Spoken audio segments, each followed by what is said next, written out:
College baseball is back, and boy, do we miss it. The game that we all love so much has finally returned.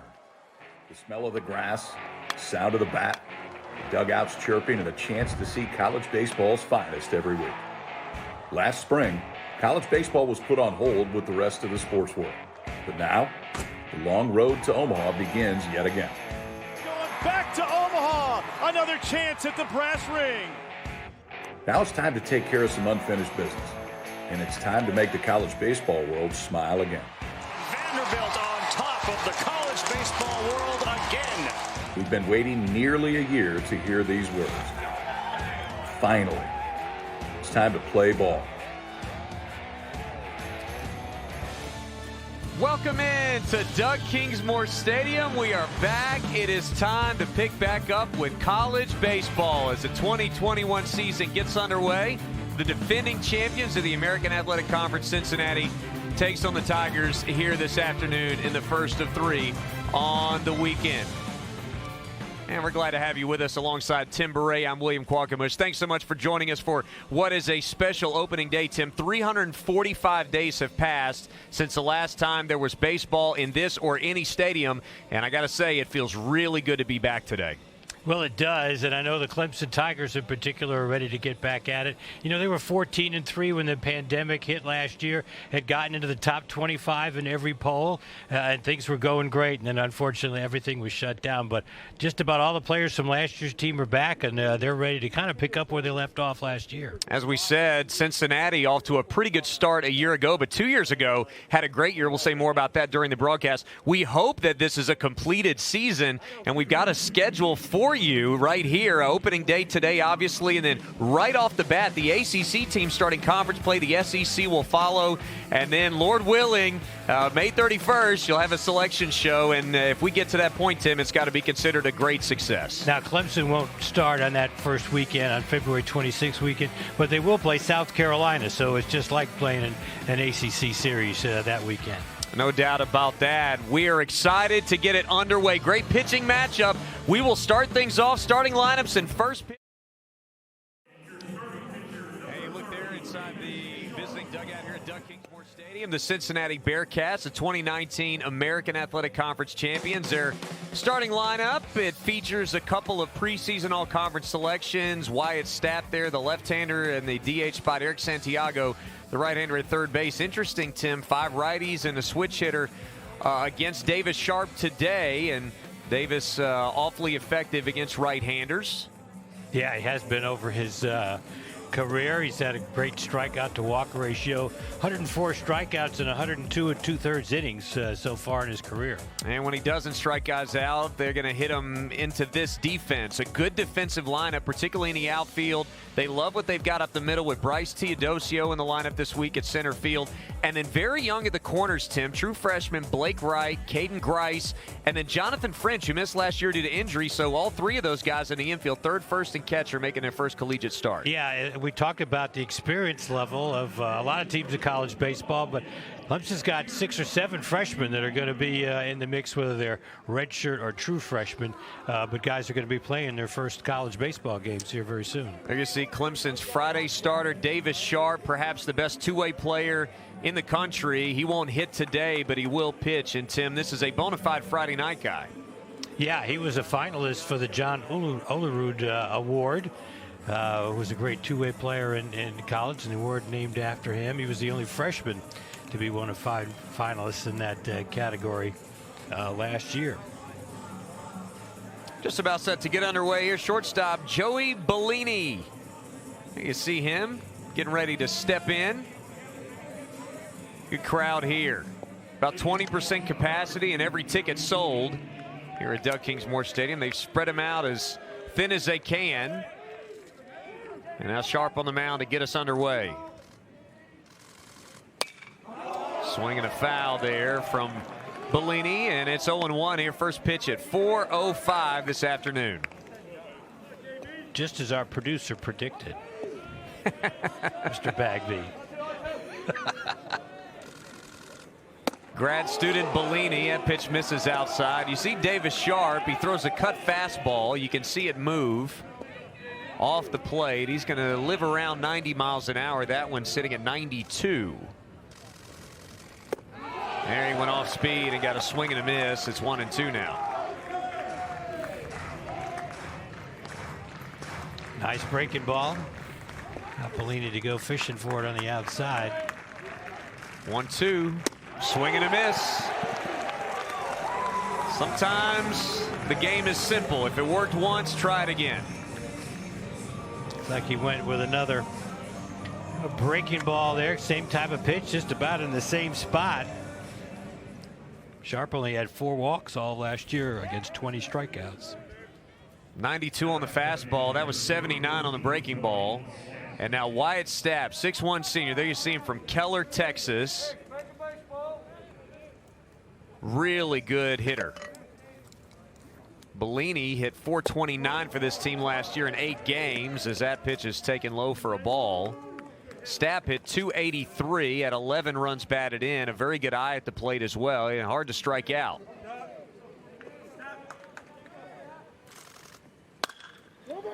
Ground ball right side. It eats up the freshman Grice, but he recovers and they get the out.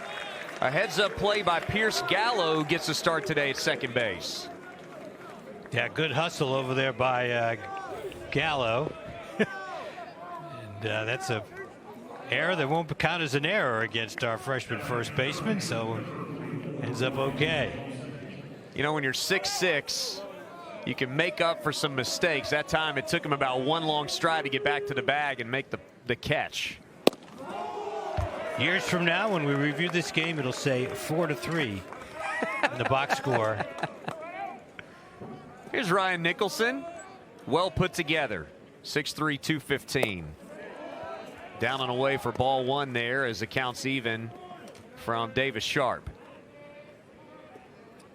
He was a guy that was thrust into Friday night duty 2 years ago as a freshman because of some injuries, and then sort of took a back seat in that regard. There's a line shot into center field, and the Bearcats have their first base runner. Here with 2 outs in the first. Pretty good swing there by the lefty.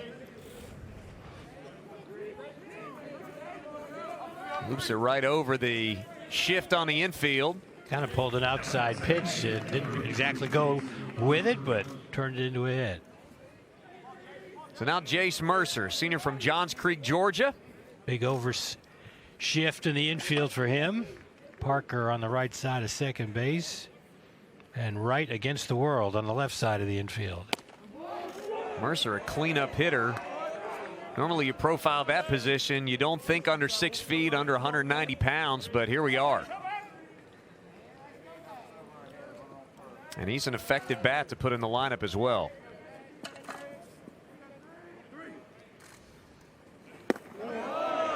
Downstairs.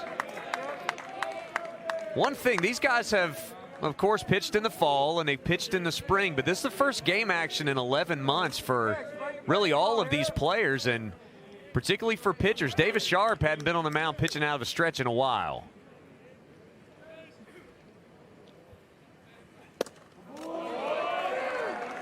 .90 miles an hour on the outside, 2-1. Caught the corner nicely. So far doing a pretty good job pitching away from the hitters. Cincinnati's first hit really was away from the hitter. Went off speed there to get back even at 2-2. I think Mercer knows he missed an opportunity there.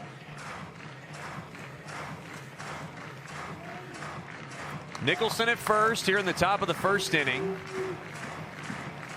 Talking to Monty Lee earlier today, and he said if Davis Sharp can get us to 80 pitches, that'd be great.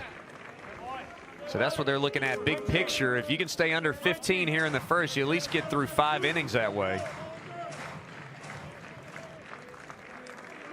There you see Monty Lee, the 6-year head coach of the Tigers. 2-2. Sharp grounder. Gallo's going to have him 2 assists in the inning. Perfect defensive alignment. The shift to Mercer as the Tigers get through with only 1 hit against them. Here's that play by Gallows. The Tigers get out of the top of the first. We'll see Clemson at the bat. Take a look at Clemson's lineup here as we head to the bottom of the first with no score. Very young at the top. 2 freshmen, 2 sophomores, freshman, sophomore, freshman, and in Bryce Teodosio, the grandpa of the group, is a junior.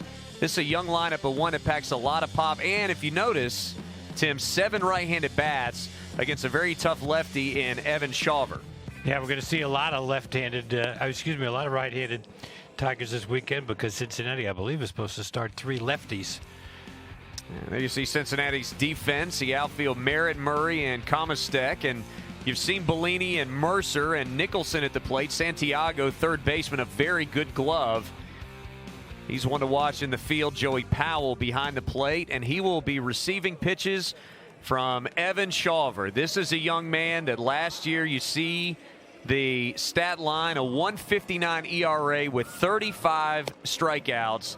There was nobody better in the AAC, and this is a preseason all-conference selection. Again, 35 strikeouts to 9 walks in 22 2/3 innings, and there are scouts in the building that came to watch him today. Yeah, that's an outstanding ratio, 35 strikeouts in 22 2/3 innings. But he is not the best left-handed pitcher in the University of Cincinnati history. And I always love watching or listening to your show with Kelly Gramlich and your Trivia Tuesday. Yes.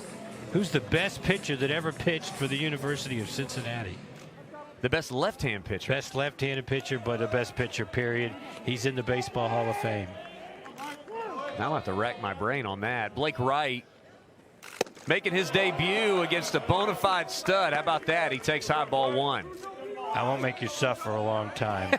But Sandy Koufax is a graduate and former player at the University of Cincinnati. How about that? That's a good nugget right there. A cue shot foul from Wright. I did a little research. There's actually 24 former University of Cincinnati baseball players who went on to play in the major leagues in history. But 2 of them are in the Major League Baseball Hall of Fame. Sandy Koufax and, after this pitch, swing and a miss, the manager of the 1927 New York Yankees, Miller Huggins, also played at the University of Cincinnati. And boy, it's a pop on that pitch. 94. I think they could have used that in the 27 Yankees. That was a good team. Pitch hangs up high. Murderer's Row. Miller Huggins actually managed the Yankees to 3 world championships in the 20s. Break-even pitch to Wright. He fouled one away. Shawver tried to go up and away with a fastball there. Freshman with a good approach here in the leadoff spot. He's throwing the high hard ones so far. Wright, freshman out of Florida. And a swing and a miss. Boy, talk about a back foot breaking ball. That's what the AAC saw last year. Here's another look at that.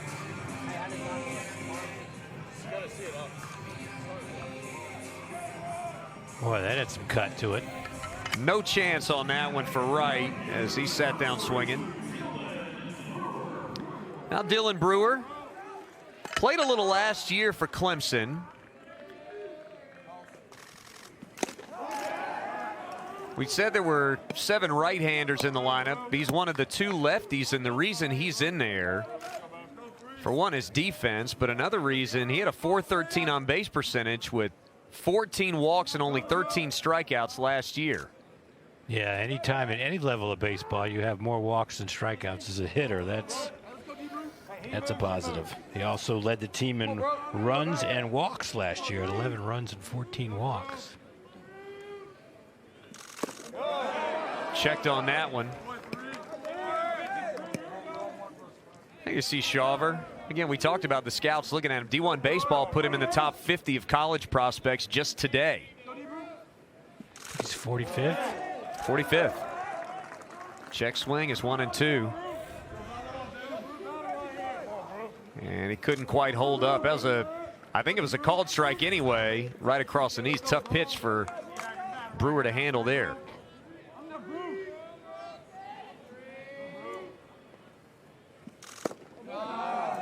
just missed. Off the plate away did Shawver, 2-2. Tigers at least making him work so far. That was part of Monty Lee's game plan. Yeah. Guy who likes strikeouts, just make him throw some pitches. And it's early in the season too, Kwok, so you wonder how long Coach Googans will go with his ace here in the first start of the year. It is going to be interesting, you know, hearing stories from different programs in different parts of the country. I think everybody sort of has their game plan about how to handle how deep to go. As you see Coach Googans up and away, and there's what Dylan Brewer brings to the offense as he'll walk with one out.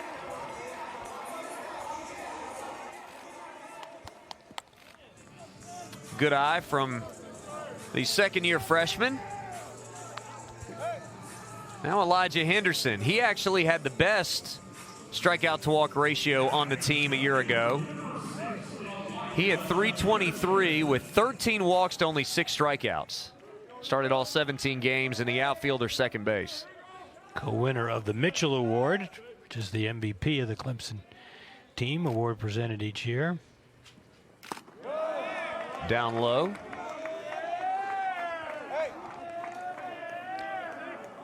One thing Clemson did well last year was run the bases. They had 26 stolen bases. Only caught 5 times.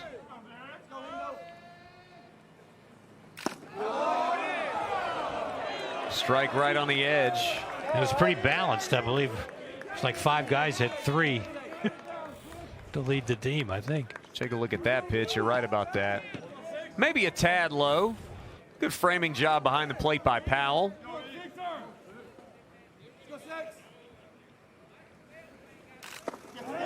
Check swing. Yes, he did.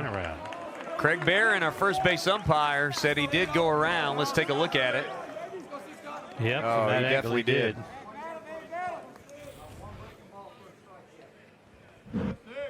1 ball, 2 strikes to count now. Brewer at first leading. Shawver. Pretty good move over there. Keeping him close. Brewer is not allergic to taking an extra bag. A time call. Cincinnati, good base stealing team too. We may see that today for both these squads. They stole 23 bases, thrown out 10 times in 15 games a year ago. Grounded to short. Could be 2 if Henderson doesn't hustle. There's the easy one, and a great turn at first base from Mercer to Nicholson. A good stretch there, and the Bearcats back their pitcher with a 6-4-3 double play. To the second inning we go. Scoreless. To the second inning we go. Scott Googans got to be excited about that double play to end the first inning in his 4th year at Cincinnati. He did something in 2019 that had not been done since the 1970s, Tim. He led the team to the NCAA tournament. Very, very good job by Googans, who has spent a lot of time in the Cincinnati area. Was at Xavier for 12 years and then to Cincinnati for the last 4. Yeah, he didn't have to move houses when he changed jobs. He could stay in the same neighborhood. And, you know, when they got in the tournament that year, they went to Oregon State, and they actually beat Oregon State, who was a national seed, 7-6, and that was his 400th career win when he did it. 1-1 pitch, a swing and a miss. Eric Santiago had an excellent 2020 season going. .314 again. We talked about the glove. Very, very good. There's a foul back. As he hangs around against a breaking ball. You know, when Coach Googans took Cincinnati to the NCAA tournament, was first time since, I believe, '76. And the guy who took him in 1976 was a guy named Glenn Sample. Pitch outside. And Cincinnati actually played Clemson in 1980 down in Winter Haven, Florida. And that was the season opener for Sample in his next to last year as head coach. And he beat Bill Wilhelm that day, 10-7. Counts full now, 3-2 to Santiago. And that was a Clemson team that went to the College World Series at the end of the season.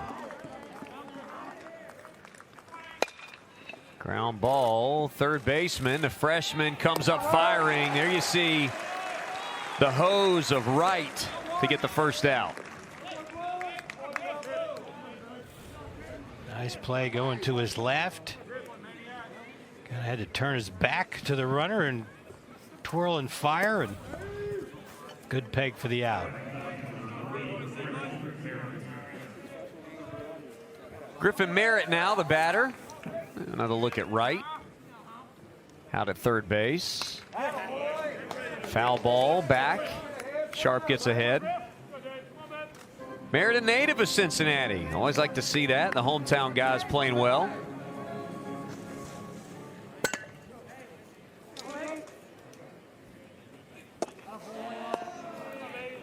One other note on my guy Sample, and I know you're a Cincinnati Reds fan. Yes. He retired in 1981 as after 21 years as the baseball coach at Cincinnati, and then became the official scorer for the Cincinnati Reds for almost 30 years. How about that? So all those Reds games you watched, Quack, growing up, when you disagreed with the official score, you were disagreeing with Glenn Sample. Well, now I feel bad.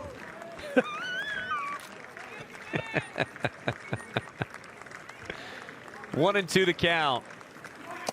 Oh, swing and a tip into the mitt. He really had Merritt fooled on that one.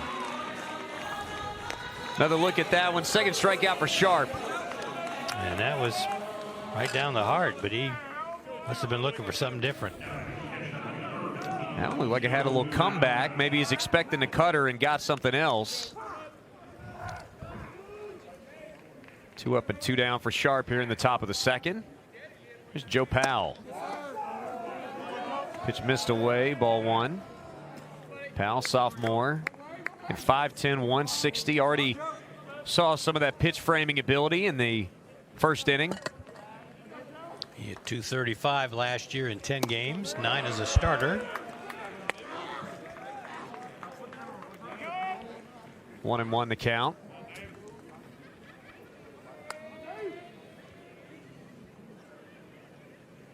Infield pretty well straight away for him. Maybe a little bit of a tug to the third base side as that one's taken for a ball.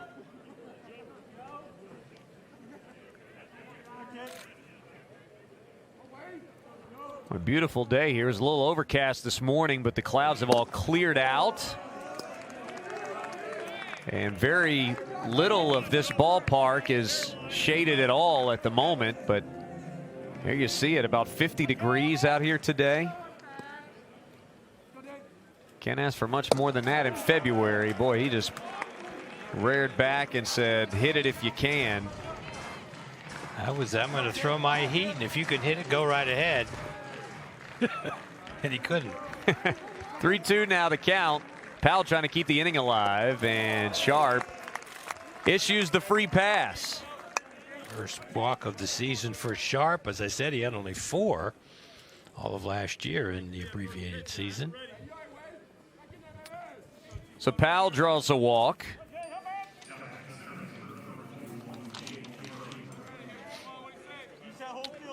Now Jake Murray, senior, again a Cincinnati native.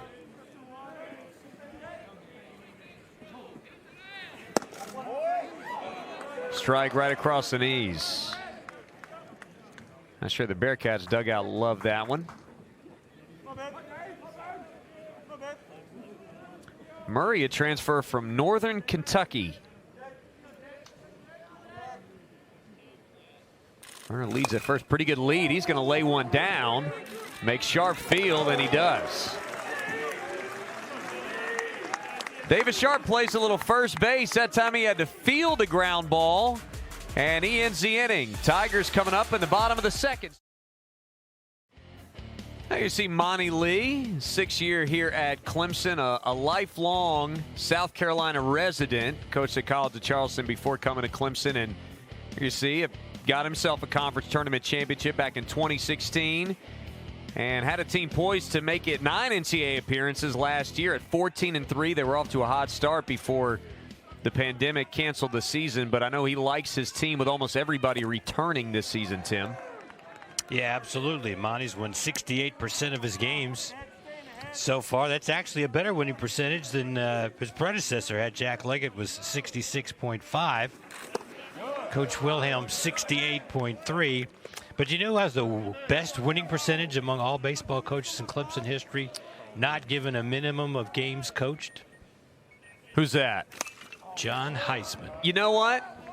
I didn't want to say that was going to be my shot in the dark right there. But if that was wrong, I would have looked real dumb. So I didn't do that. 81% of his games, 28, 6-1. And do you know who's second at 80%? Frank Howard. Once again, I'm gonna have to start just guessing, because that would have been my second guess, because I figured you would leave it hanging if it was a football game. Oh yeah, it's two Hall of Fame football coaches at the top 2 winning percentages of Clemson history, not given a minimum, obviously. Coach Howard only coached 1 year. He was 12-3, and John Heisman coached 3 years. James Parker hanging around at 2-2. This is a guy that they really like at shortstop. He settled in right before the end of last season.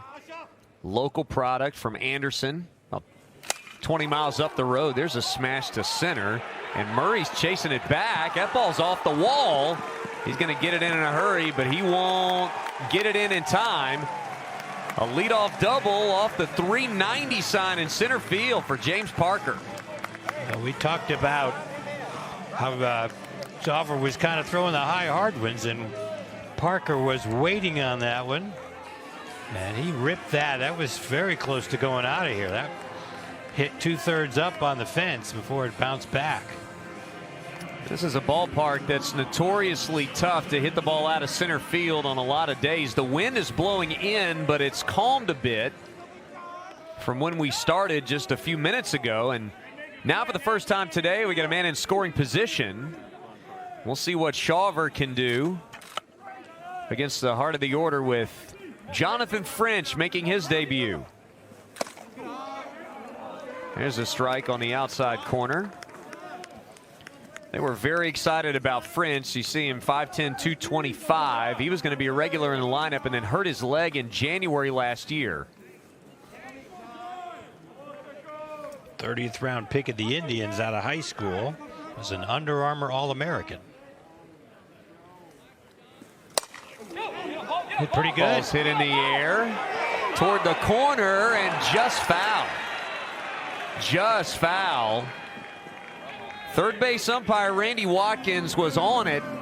He immediately pointed foul. You see the tracking by Merritt there. He kind of lost his balance up the terrace, and that was not foul by very much. Less than a foot. You bring up the terrace.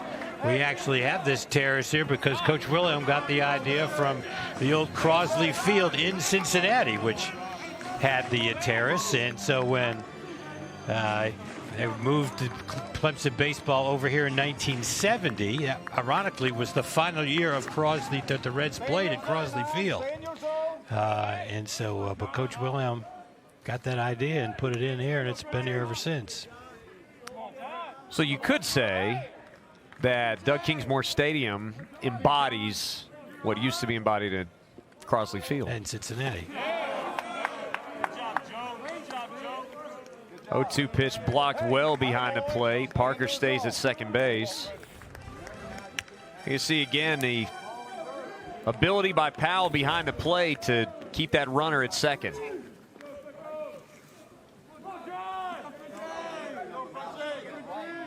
You saw the power of French there on that foul ball. It looked like he hit it off the end of the bat and almost coaxed it out.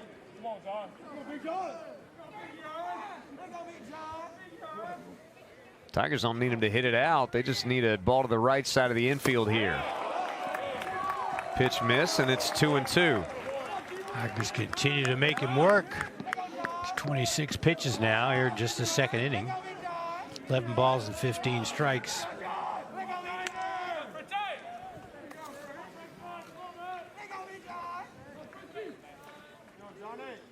Parker with a pretty good lead out there at second base. Mercer just close enough to keep him honest.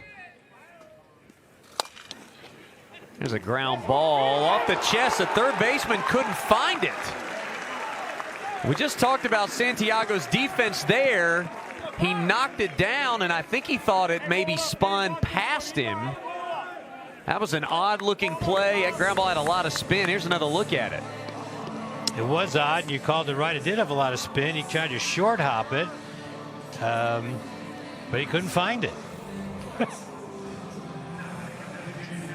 Parker had to hold at second, so we've got runners at first and second and nobody out.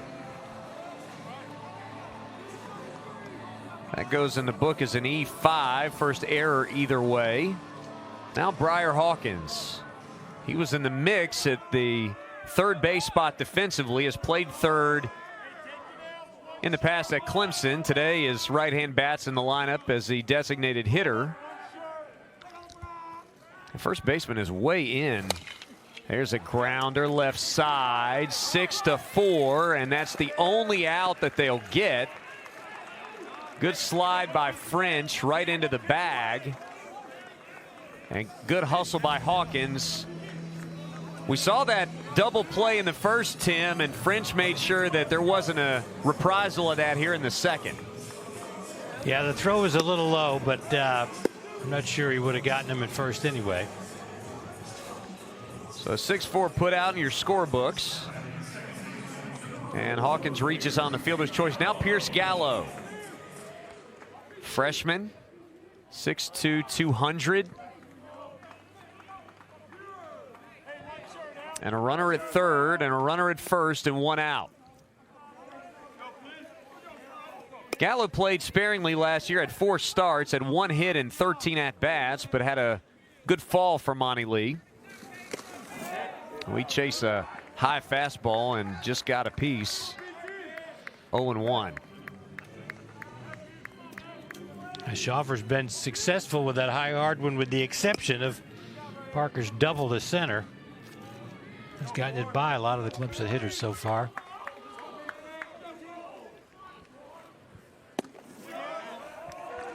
Good pitch there. 0-2. Schaufer, we talked about him as a prospect. 6 feet 175, so he's not the big strapping 6'4", 6'5", but his stuff plays well. Junior out of Amherst, Ohio. Bouncer to third. There's going to be a play at the plate, and Parker is out at the plate. So that time, Santiago made the play at third, and they get the force, or rather the tag. He came right at the crack of the bat, so that must have been the plan. Santiago able to atone there. A 5-2 play at home. Now Caden Grice.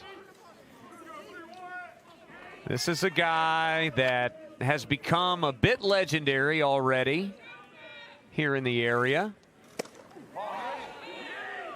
Just missed hitting him right on the elbow there. 6'6", 240. He's a local product from Greer. He hit 4 home runs in a weekend scrimmage and is going to pitch for the Tigers on Sunday.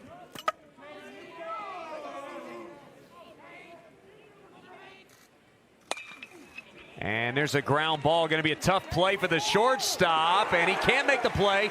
Play's now coming home, and he is out at the plate.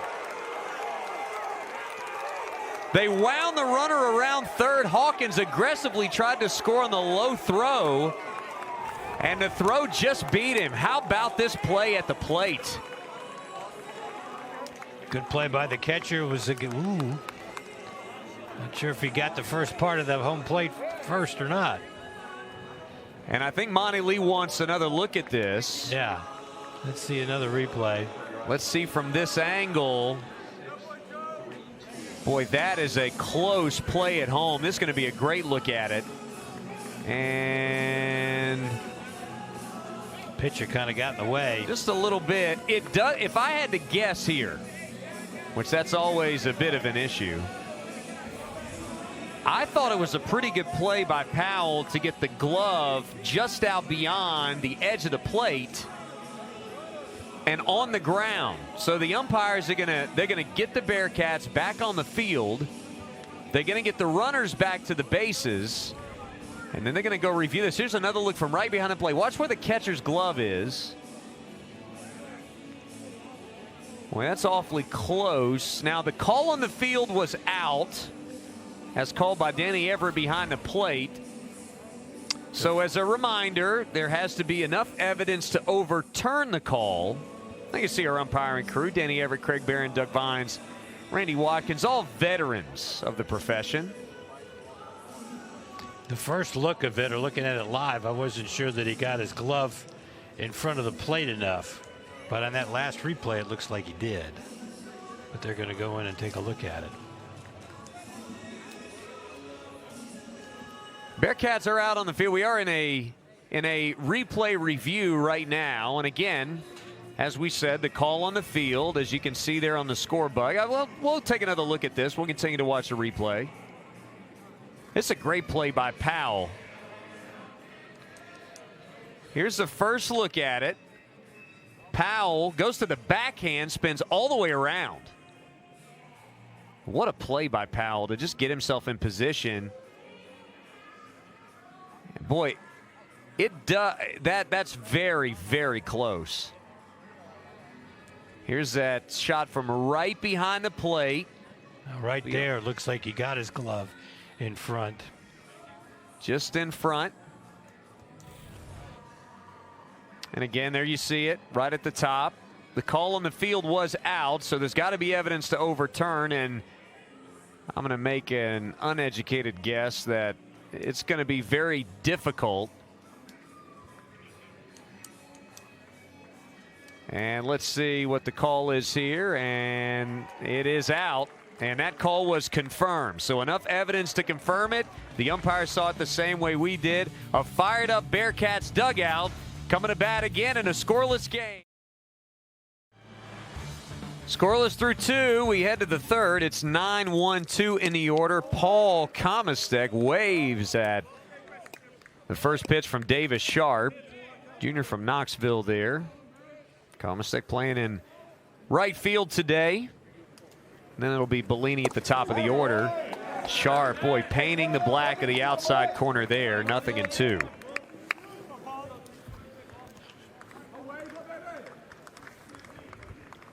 Working ahead of hitters, such an important part of the game, and there's a breaking ball away.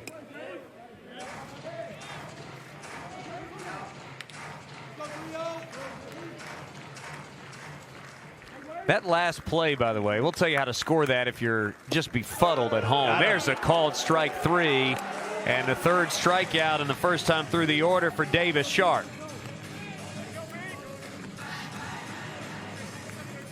Take a look at this breaking ball right here. Mercy. That's the second time he's gotten a batter on a breaking ball. Once swinging, once caught looking. Now Bellini, who struck out swinging his first time up, and he takes the very same pitch for a strike. 0-1. That was a Grice single, by the way, that ended the last inning.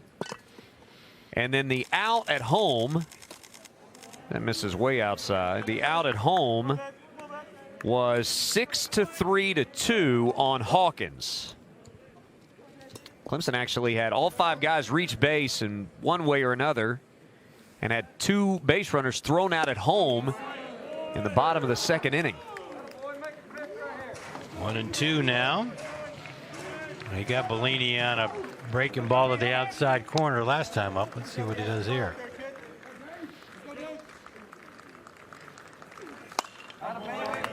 Waste one away. Veteran leadoff man Bellini.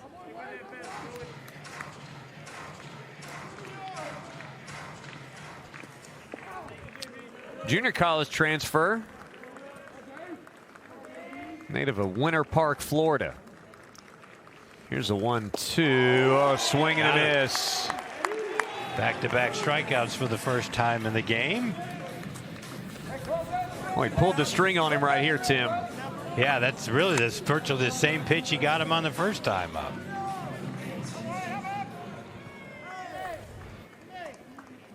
Interesting you say Winter Park, Florida. When the two teams played in 1980, they played twice in a tournament in Winter Park, Florida. They split. You can't make this up, folks. Can't make it up. Just happened. Cincinnati won the first game. Clemson won the second game. As I said earlier, that was the year Clemson went on to the College World Series, a team that featured Jimmy Key and senior Neil Simons, who is still the only four-time first-team All-ACC baseball player in Clemson history. Pop up just beyond the infield. Now coming on, the left fielder Henderson makes the catch. And that's about as quick and easy as it gets for Davis Sharp. A 1-2-3 inning as Clemson. Cincinnati and Clemson scoreless through 2.5. The Bearcats on defense right now, and they were one of the best in their league last year defensively, and you see why here in the first couple innings, Tim. Yeah, some good pivot on that first double play, and then a smart play by the third baseman, and then we had this kind of crazy play. And to give credit to the first base, we did talk about him. He had a nice pivot over at first base to make an accurate enough throw to get Hawkins at the plate. Scott Guggen's got to love what he sees here. If you're going to win on the road against a team like Clemson, you're going to have to make those kinds of plays. Now to the bottom of the order for Clemson, and Bryce Teodosio. Strike on the inside corner. Junior out of Simpsonville. Gets a start. He is the, I would say, consensus best defensive outfielder in the program. Can be used in a variety of ways. Has great speed in the outfield. And gets the opening day start out there. He actually has more career home runs than anybody else on the team with 13. A luxury to have in the 9-hole for sure. The 0-2 from Shawver. Bouncer, going to be a tough play. Charging and throwing. Safe at first base. Bellini couldn't quite get there in time, and there again is the speed of Bryce Teodosio. Not just defense, but he busts it down to first and gets an infield single. Just enough hop on that first hop. We thank the grounds crew for making that possible. And you're right, Teodosio showed some great speed to leg out an infield hit. Now back to the top of the order. Clemson got 3 hits the first time through off Shawver, who only allowed 10 in 22 2/3 innings last year. The Tigers have also stranded a boatload of runners or gotten them thrown out on the bases. Ooh, and right. He was fooled big time by that breaking ball, 0-1.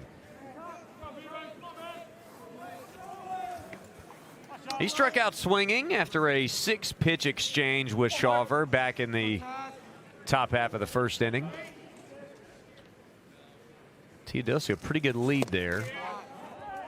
And a strike right in there from right. It's 0-2. Teodosio 12 of 18 stolen bases in his career. This is Teodosio's 101st game at Clemson.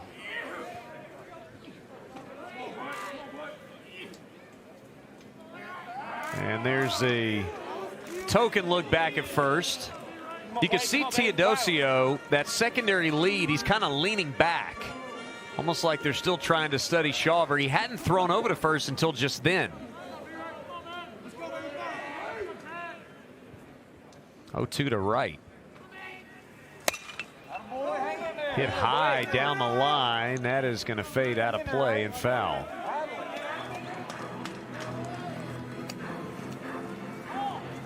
You put a freshman in the leadoff spot, you've got to think that means one of two things. Either he's got just blazing speed and can lay down bunts and get aboard, or he's got great back control and command of the strike zone And we know already that Wright's got a pretty good case of the latter. There's the snap throw over.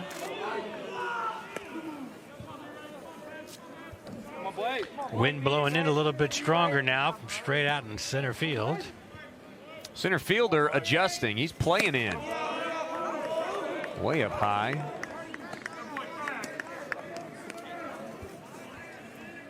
No score so far. Clemson really threatened in the second, and as we said, had 2 potential runs thrown out at home.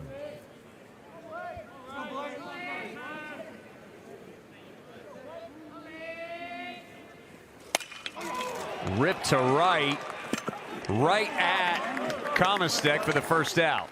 He was right on that one. But hit it right at the right fielder. The right hit that one dead in the screws. Now Dylan Brewer going to try to get the runner advanced. He walked back in the first inning. He's the rare example of a guy who got behind Shawver early and just spat on a bunch of pitches and walked to first. Yeah, he really worked his way for that base on balls. The left-hand batter, you wonder if Teodosio might take off at some point here. There's a strike. 91 right on the black. Brewer hit just 1 home run last year, but it was against South Carolina on February the 28th.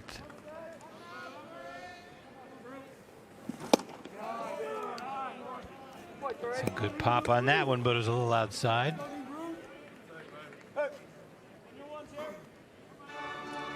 It's a good battle here, lefty on lefty, with Brewer again, who can handle the bat a little bit. It feels like a couple of guys who aren't going to flinch.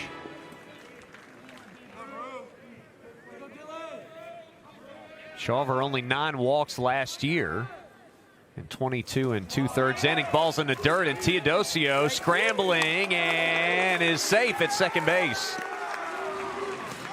It did seem like he was kind of waiting around for an opportunity to swipe the bag, and that time the wild pitch gave it to him. Good slide by Teodosio. Slide to the outside of the base, which is what you want to do. Hit first. And now again, an opportunity, runners in scoring position. Clemson was 1 for 4 in that regard back in the second. Boy, a swing and a miss. That ball was by Brewer before he thought about swinging. Check out the life on this fastball. It was. Not sure if he was looking for a breaking ball or not, but he hit the corner too, but he went all the way around, obviously.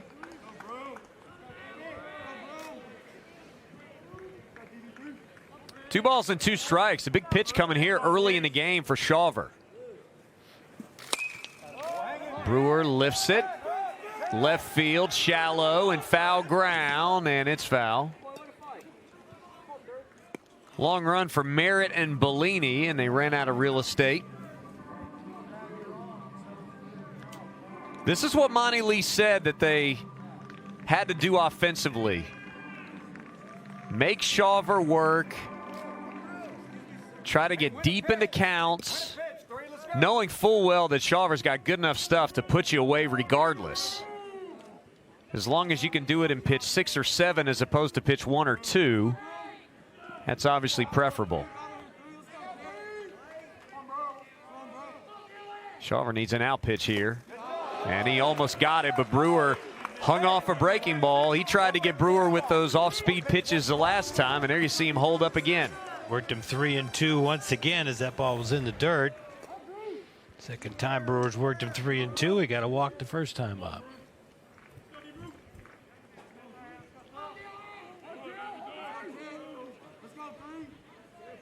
Payoff pitch coming here. Ball 4. Brewer walks again. That's what you want near the top of your order. Get on base. So 7 right-hand hitters in the lineup for Monty Lee, and obviously that feels like the way to go, but the 3 plate appearances by left-handed batters against Shawver. You've had a walk, an infield single, and another walk, and now time is called. We're going to have a meeting of the minds at the mound. And nobody throwing in the bullpen as of yet. Shawver's thrown 45 pitches. You got a stud like that. I don't think there's going to be a quick hook, but this may be more of a strategy session here, as the pitching coach J.D. Heilman in his 4th season. He's been with Scott Guggens all 4 years here at Cincinnati, with a quick word for his talented left-hander. There you see the vacant bullpen outside the visiting dugout. And now Elijah Henderson. Henderson grounded into a double play his first time up.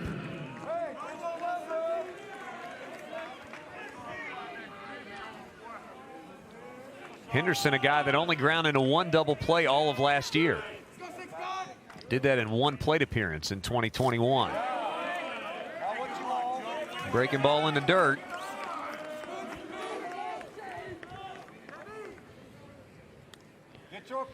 Henderson was a good clutch hitter last year. Hit 500 with 2 men out, and led the team in 2-out RBIs last year with 10 of his 12 RBIs came with 2 out. We got 1 out right now, but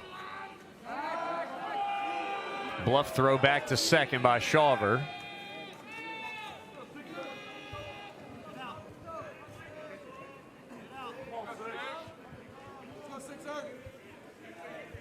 Henderson awaiting that 1-0. Couple of men on base here. Second straight inning. The Tigers looking to scratch first against Shawver. Oh, good breaking ball. Dropped into the zone. 1-1. Take a look at it one more time. Yeah, right in there. Super pitch at 83 miles an hour. Right down Broadway.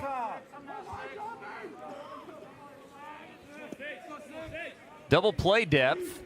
Third base in, and the middle is pinched right now for Cincinnati. So there's a little room between short and third, and Henderson hits a fly ball to center. Murray has it, and Teodosio's not going anywhere. Nice throw in there to the cutoff man to keep the runners at bay, and there's 2 away. That's going to bring up James Parker, who's had the biggest hit of the game so far. Though it didn't lead to a Clemson score, it was a double to center when he led off the 2nd inning on a 2-2 pitch. Parker, of course, his father was an outstanding pitcher at Clemson between 1987 and 1990. Went on to be a 3rd-round pick of the Cubs. And they are very excited about what's to come for Parker at shortstop. He was not the opening day shortstop last year, but worked his way into that job by the time the season was cut short. Breaking ball just a little bit low. Parker hit .294 a year ago. His first career hit was a home run against East Tennessee State on February the 26th, 2019.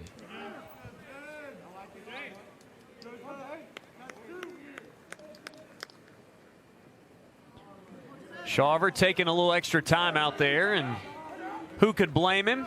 About to throw pitch number 50 here in the bottom of the 3rd. Still scoreless, but Clemson again knocking on the door, making him throw some pressure pitches.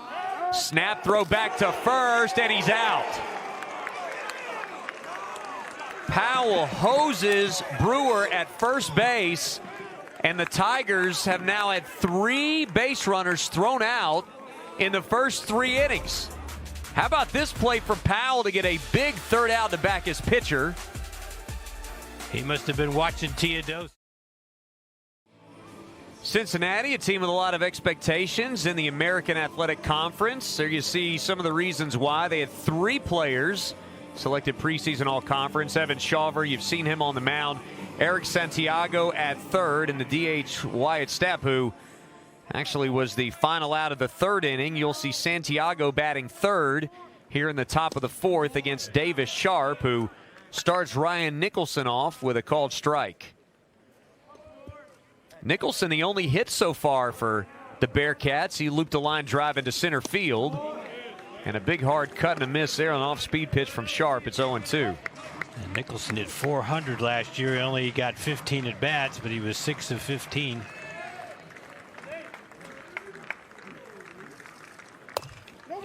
Bouncer wide of first. That's what you call taking advantage opportunities. Only 2 starts for him. He's looked awfully good at first base here today so far. Now, you talked about how important it was for him to spin and make a quick throw to get the out at home after they didn't get an out at first on Grice on the ground ball in the second inning.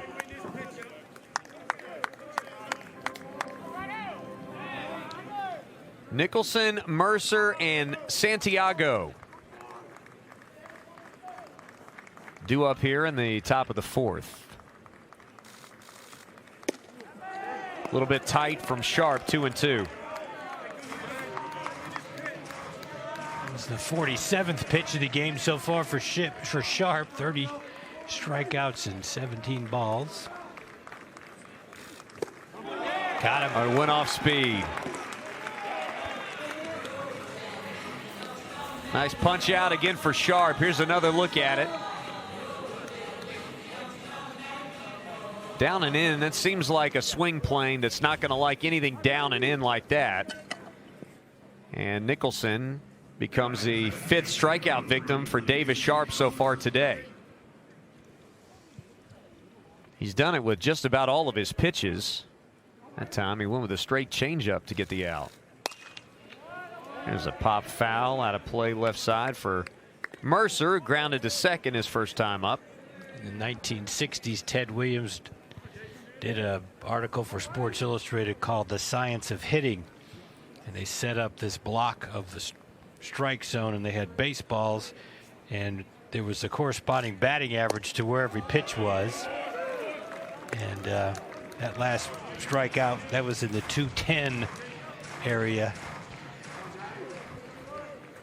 There's a strike on the outside. Good movement there away. That cutter comes into the left-handers. The changeup fades a little bit. 0-2. The foul ball backing out of play. I would think that those numbers are probably still relatively accurate. Yeah, probably so. Although I'm sure people who played in the major leagues and hit under the Mendoza line probably thought Ted Williams thought nobody should ever hit under 220. Based on his career batting average of about, I think it was 344. I was going to say his threshold might be a good bit higher than that. Yeah.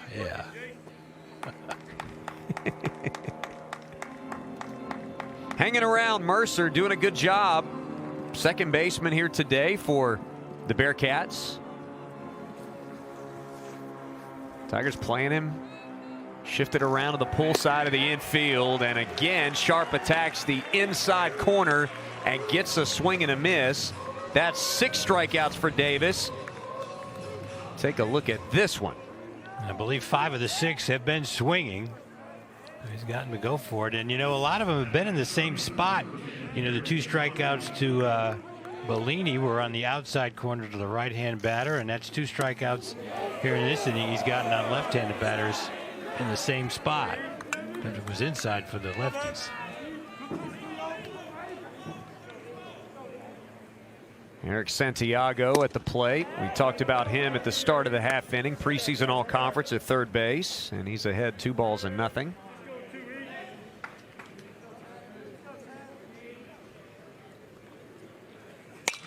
Talked about the cut fastballs from Sharp. That's the exact kind of strikeout Mariano Rivera made a living with. Guys like Kenley Jansen in recent years.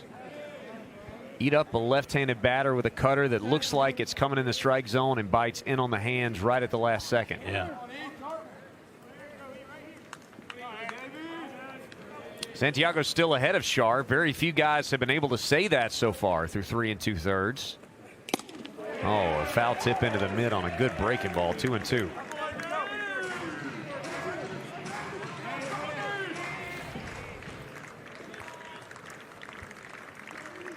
Well, that is a fantastic breaking pitch as Sharp deals way outside. Santiago a chance to get a free pass here. Well, the third player he's gone 3-2 on.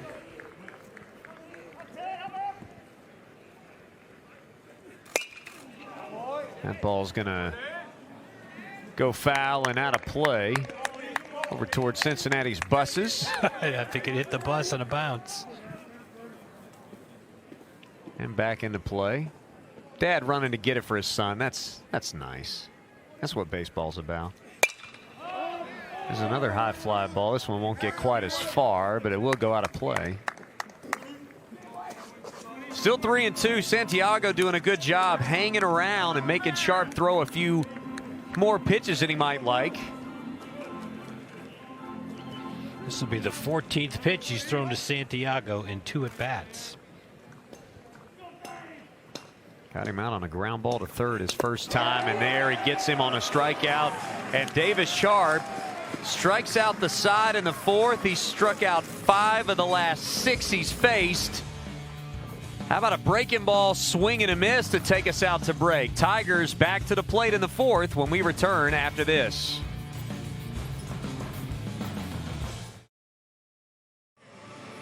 Tigers last year, 14-3 record. They had just completed a sweep of Boston College to start the ACC season. You see their 6-0 in one-run games. Had just actually had a walk-off win in extra innings over Winthrop.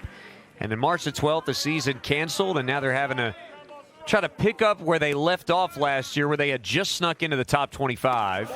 As James Parker takes a pitch high. This really was a team, Tim, that was building a lot of momentum. I know Cincinnati was in the same boat, that they were feeling awfully good about the way they were playing when the season was put on pause. Yeah, and you saw in the graphic, Clemson was 6-0 in one-run games last year. I believe Monty's won like 60 or 2/3 of his games that have been decided by 1 run. James Parker was at the plate when Dylan Brewer was picked off at first base. He doubled off the wall in the 2nd, the only extra base hit of the day, either side so far. And now he's ahead in the count, 2 balls and a strike. Shawver comes back and gets him to roll over 1 foul, 2-2. With the double play and the guys getting thrown out at bases, Clemson is 3 for 10 so far in this game in terms of at-bats. Hitting 300, but no runs to show for it. That's a statistical anomaly that either means you're probably going to have an L beside your name at the end, or you're going to figure out a way to turn that around. 2-2. Chopper foul. You made this comment off the air during the break. This is the time of the year when the pitchers generally have the upper hand. So even if you're able to get a hit or two, the rhythm of the pitchers is going to supersede the ability of the hitter in a lot of cases. Right. I also think that's one of the reasons why Monty's been kind of sending the message to be aggressive on the base paths to try to get a run, because, you know, 1 run could make a difference in this game. Close to the inside corner, but very close. 3-2. We have access to TrackMan data up here, and I can tell you that was not a strike. Parker pops one straight up, and that is going to drift back out of play off the roof. Count remains 3-2. Stay in your zone, Jimmy. Stay in your zone. Just the third batter that's gone 3-2 against Jawver. Here's another one. Shot through the left side, a base hit. 2 for 2 for James Parker. Not as good a start as you can have, and he barreled up a good 3-2 pitch. He did. He was right on that one. Perfectly placed in the hole. So he led off the 2nd with a double. He leads off the 4th with a single. It's the 3rd straight inning that Clemson's had the leadoff man aboard. Parker in the 2nd inning was the first of 2 batters that were thrown out at the plate. Bryce Teodosio led off with a single back in the 3rd, infield single. And as you said, Tim, the James Parker addition to the base paths here in the 4th. Jonathan French takes outside. He reached on an error his last time up, a ground ball that spun awkwardly into the chest of Santiago. And he looked everywhere but where the ball was for it.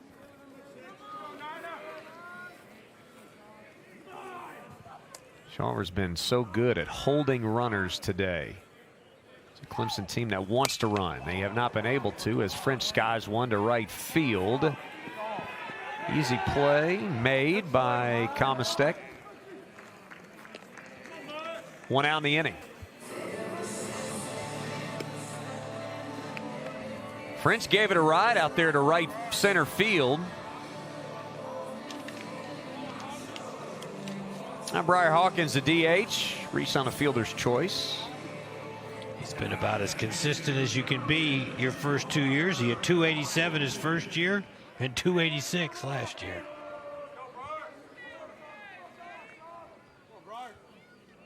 You calling 285? Is that what we're doing here? Throw back over to first, chases a runner back. That is pretty remarkably consistent. In a game like baseball where it doesn't take much to skew your numbers one way or the other.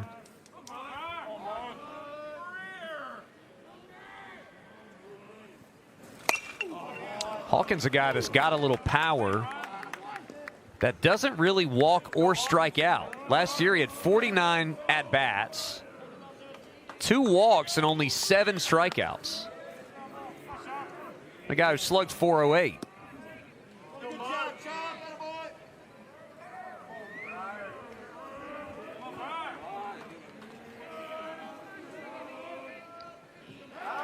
Snap throw to first. Boy, that was a good pickoff move by Shawver. Parker just did get back. That's the best move he's had today. Here's another look at that one. Close. Very close. Put it right in the hip pocket of Parker at first, sliding back. He comes with a high leg kick and misses outside, 1-1. I do think sometimes when talk about pitchers holding runners, you think about slide steps and quick moves. Sometimes if you can do some of that, you can actually come with a full leg kick like Shawver just did and freeze a runner. Snap throw back to first. That was a nice snag that time by Nicholson. Keep that one from scooting down the right field line. Got a little greedy here at first. There's a throw back. Good glove save. 2-1. Count to Hawkins. So he waved at a high fastball. 2-2.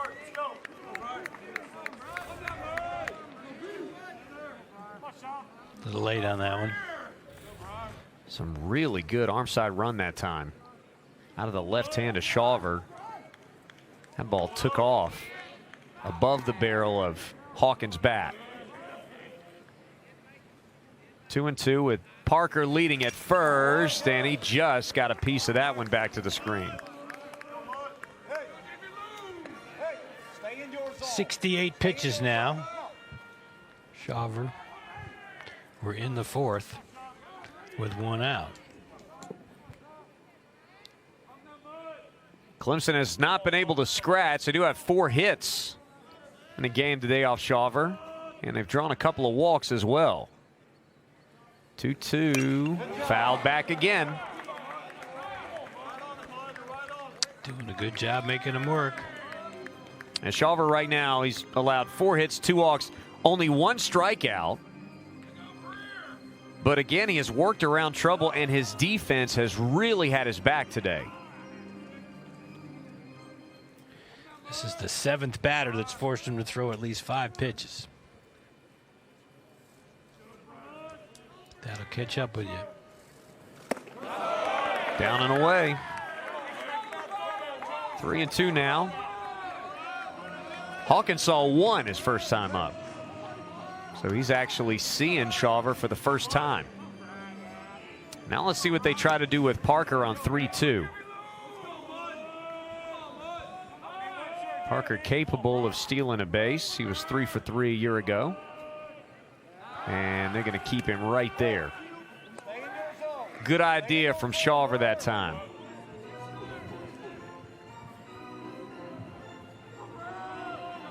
Cincinnati going with 3 lefties in the rotation this weekend. Yeah. Shawver, the best of the bunch. Down low.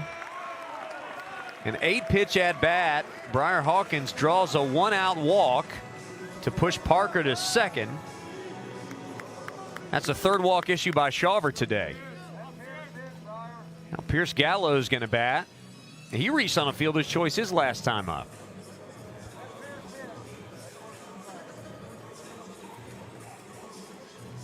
Clemson without some projected starters coming into the weekend. Kier Meredith, projected starter in the outfield. Took batting practice today, may be available to pinch hit some, but not in the lineup. Adam Hackenberg, a catcher for the Tigers, he's out. Sam Hall, an important utility piece, has played the middle infield and the outfield. Also unavailable this weekend as the pitch is up high. And then we found out today that Cooper Engel, who's a very talented freshman, they really like, a left-handed bat at the top of the lineup, he is not going to be available this weekend. And that opens up opportunities for guys like Pierce Gallo, who Monty Lee says has had an excellent spring coming off a really good fall.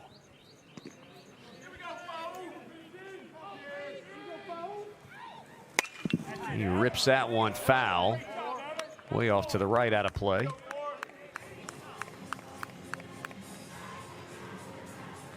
Clemson's got depth. It's very young depth. These rosters a little bit different on the back end, where Clemson's oldest players are listed juniors. And Cincinnati at least has a couple of grad transfers that are in there as 4th or 5th year guys. Runners lead. Here's a 1-1. Right in there, 1-2. Good pitch there by Shawver. He snuck that one in nicely. Boy, right down the heart.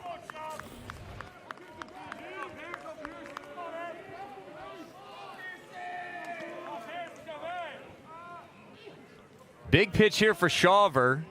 You really like to go ahead and finish this one off as time's called at the plate. Because as you said, Tim, pitch count's getting up there, 74 pitches, and there's a little bit of stirring out on the bullpen. There you see the split screen. Right-hander throwing. That is Nathan Moore out there getting warmed up. Swing and a miss. You're right, that was a big pitch. He came through right in there with a nice, looked like a breaking ball. Let's see. Yeah. Came off speed and had Gallo out in front and over the top, and now Caden Grice will be the batter for the Tigers here. Infield single. The back end of that was a 6-3-2 put out at home. That robbed the Tigers of a run. We get him back in the 2nd inning. High fly ball, left center field, chasing it back. Murray in the shadows, and he made the catch. Well, he sprinted back like he wasn't real sure where that was headed. He and finally found it. Under that one. He sure did, right in front of the scoreboard. A 1-pitch at bat to finish the inning. 4 innings in, and Davis Sharp has been as good as advertised. 7 strikeouts here, Tim, and he has been outstanding. Yeah, most of all but one have been swinging, so they've thrown pitches up there that they want to hit, but he's hit the spots, especially on the outside part of the plate, kind of the left part of the plate. He's kind of thrown the same pitches to right-handed batters and left-handed batters to get the strikeouts. Cincinnati's had 14 players come to the plate, and only 6 have hit the ball, as he has 7 strikeouts and 1 walk, thrown 63 pitches, which is a pretty good number through 4 innings. Yeah, I think Monty Lee would certainly take that. Really, both coaches have got to be pleased with the way they're starters have thrown so far. Sharp deals up high, ball one. 63 pitches and 42 strikes, so a nice 2-to-1 ratio, strikes to balls. And that's reflected in the numbers there with the 1 walk and 7 strikeouts. There's a fly ball to right. Easy can of corn for Brewer. That's 8 straight sat down by Davis Sharp. Yep, he's only given up 1 hit. That was in the first inning to Nicholson, and it was a legit hit to right center. Nicholson actually pulled an outside pitch. And here's the only walk. Joe Powell worked a 3-2 walk with 2 outs in the top of the 2nd inning. And he's ahead in the count. 1 ball and no strikes already here. The Cincinnati catcher really has made the most important play of the game when he dove back to the plate to tag out Hawkins. You know you're in a wild one when your catcher's among your team leaders in putouts.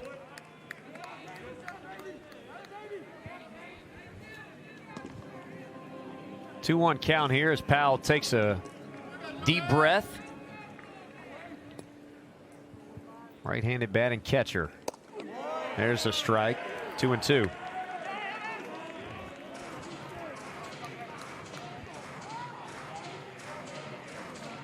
We know that Clemson's really made it a point to try to work. Oh boy, that just missed outside.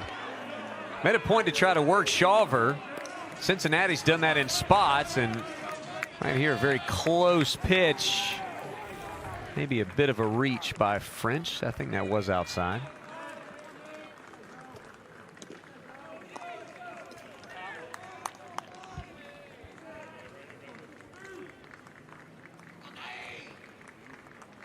Three-two to Powell.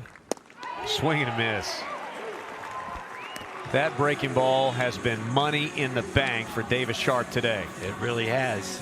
Like I said, it hasn't been a pitch that it's frozen the opposition to not swing at it and take it. That's 8 strikeouts for Sharp, 7 of them swinging.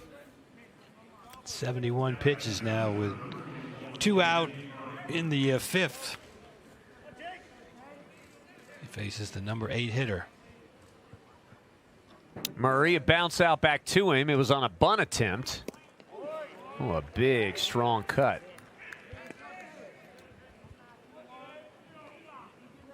After a bunt, Murray maybe trying to overcompensate a little bit there with that swing.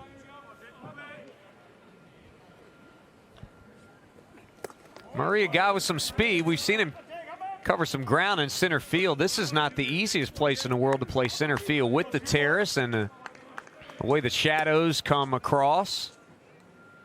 He took a circuitous route to Grice's fly ball to end the last inning.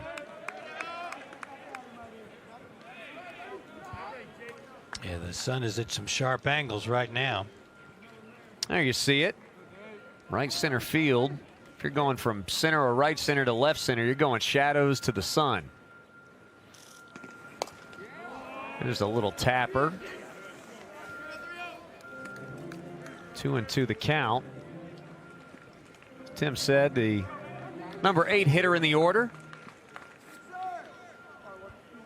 Cincinnati looking to get that lineup wrapped back around for the 3rd time against Sharp. Here's a 2-2, swing and a miss. And the tag makes it official, and that is 9 strikeouts for Davis Sharp. None better than this one. Swing and a miss on the ball in the dirt.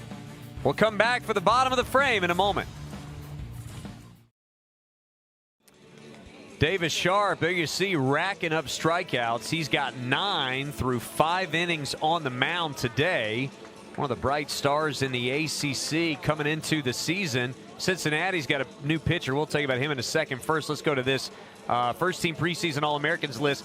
D1 Baseball has got Davis Sharp on the list. If you look, Tim, a lot of ACC representation there, and 5 different guys from 5 different programs. Yeah, good all-around players, but I don't think anybody's as well-rounded as hitter and a pitcher is Davis Sharp. You know, Sharp hit 4 home runs last year, which led the team. In fact, he hit the last 2 home runs of last season, and I'm sure we're going to get a chance to see him bat later in this weekend. Henry Davis and Morissette, a couple of representatives from Miami and Virginia. And now we've got ourselves a new pitcher. It's Nathan Moore, wearing number 31, a 6'1 senior from Columbus, Ohio. First time that we see somebody come out of the bullpen, and this is part of the goal for Monty Lee, was to get to the bullpen as quickly as possible against Shawver, even though Moore was an effective pitcher at times last year, came into 5 games for the Bearcats. Shawver pitched 4 innings, gave up 4 hits, no runs, no earned runs, 3 walks, and 2 strikeouts. So we said there were some pro scouts came to see him pitch today, and he did pretty well, but those same scouts got to be writing some notes on Davis Sharp. No doubt, and a chance to bunt for Bryce Teodosio at the bottom of the order, and he bunts it foul. 76 pitches for Shawver. You got to wonder if that factored in, if he was on more or less a hard pitch count. He also got through the order almost 2 times. Here's a shot foul down the right field line. 0-2 the count. It'll be interesting to see what Monty Lee does this 3rd time through the order, because you got to think that your starting lineups are going to be very right-handed heavy, but you've got a couple left-handed bats on the bench. You wonder if he might go to them if a right-hander's on the mound out of the bullpen. Teodosio with a shot to left for a leadoff single. On an 0-2 pitch, nonetheless. Nice 2-for-2 start for Teodosio, who had some problems last year. Only hit under 200 last year. It's nice to see.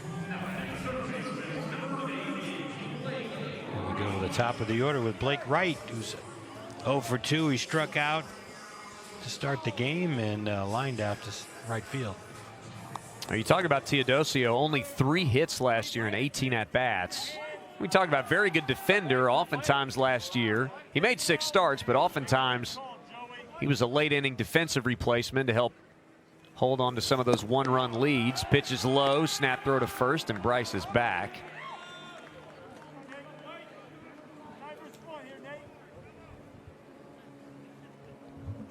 Moore, we'll see if he's as effective at keeping runners at bay as Shawver was.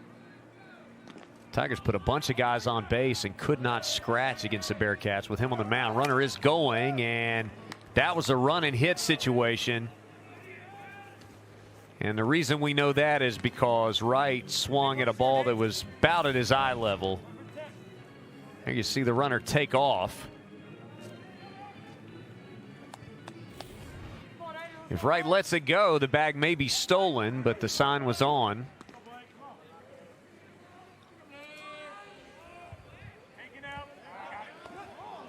How about a submarine throw over to first base?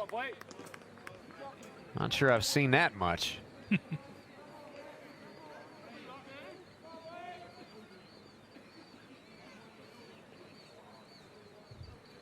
See if it's still on here. Runner stays, and a swing and a miss.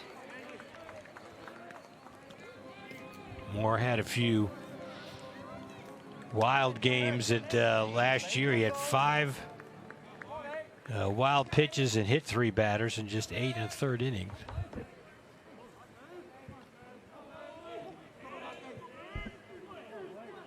Runner leads at first. Right, facing Moore. Runner going, fastball's high, throw down to second, skips into center field. And that'll be a stolen base for Bryce Teodosio. Take another look. He upended the second baseman here. Watch again. Good job. Yeah, if the throw might have had him if it was on the mark, but that's the 13th steal of Teodosio's career. And Mercer was there That's always a tough play to make. You got to get that short but longer than you want it to hop, and then get the glove back down.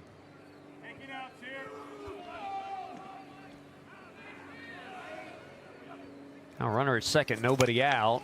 Right hits it high and back in the left center. Let's see if Teodosio will test the arm. He does. The throw from center field is offline, and Bryce is in there.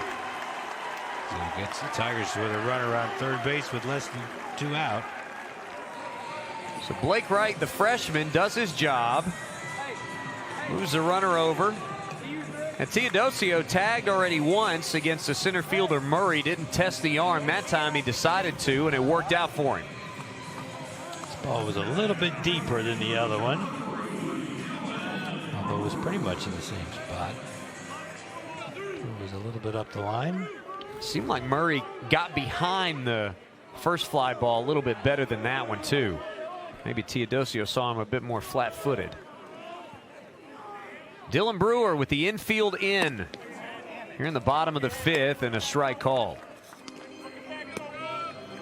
That tells you that both managers in this game think this is going to be decided by, or certainly a low-scoring game. We're trying to cut off a run in the 5th inning. There's a pop foul, and Brewer, who has worked himself from pitcher's counts into hitter's counts to draw walks, each of the last 2 times up, finds himself down, no balls and 2 strikes. Here you see Teodosio. We saw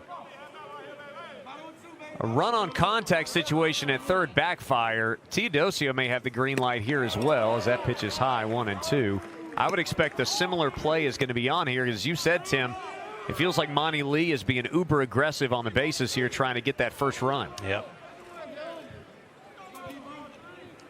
Give Cincinnati credit. They've made some plays defensively. There's a bouncer through the middle for a base hit, and the Tigers strike first. RBI single for Dylan Brewer as Teodosio scores here in the 5th. And that was a case where it made the difference between a hit and an out, although for the second baseman to make that as an out at first base, the run still would have scored. Big chopper just gets through there. And Brewer gets the first RBI of the season for the Tigers. Brewer had 6 runs batted in last year. Teodosio had 2 runs scored a year ago. He gets the first of the season for the Tigers. Here's Elijah Henderson. He takes a called strike. That's the 6th hit for the Tigers. They've consistently put pressure on the Bearcats, and to Cincinnati's credit, they have responded quite well each and every time to this point. Again, that sling over to first base. Checking the runner, Brewer. Tim, you made the comment about the balance from a base stealing standpoint for Clemson last year. A bunch of guys tied with 3. Brewer was one of those. Henderson takes a little bit high.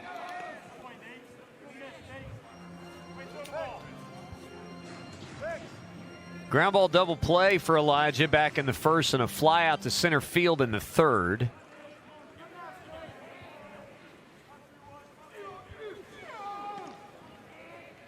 Now Moore trying to pitch around a 1-out base runner. Runner going, and again swinging the bat on the stolen base opportunity, trying a little hit and run, and the ball's fouled away.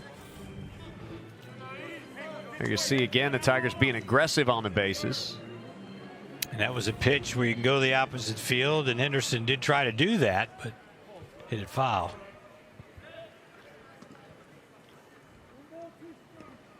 One and 2 the count.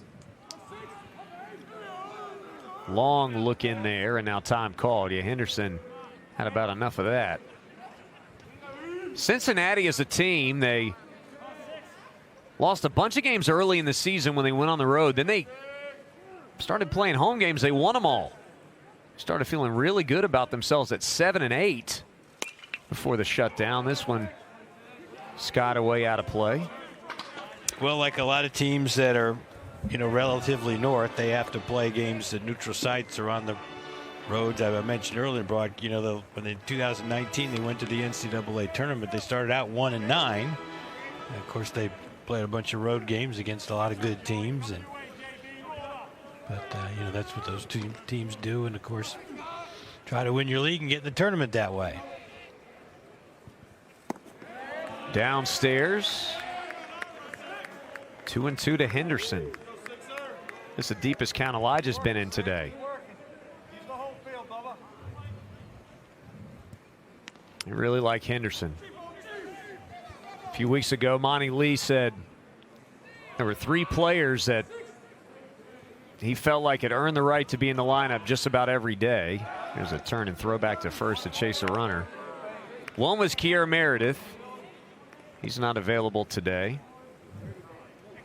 One was Elijah Henderson, and obviously he is. And the other was Cooper Engel, and he's not available today. So Henderson holding it down for those 3 guys. High fly ball.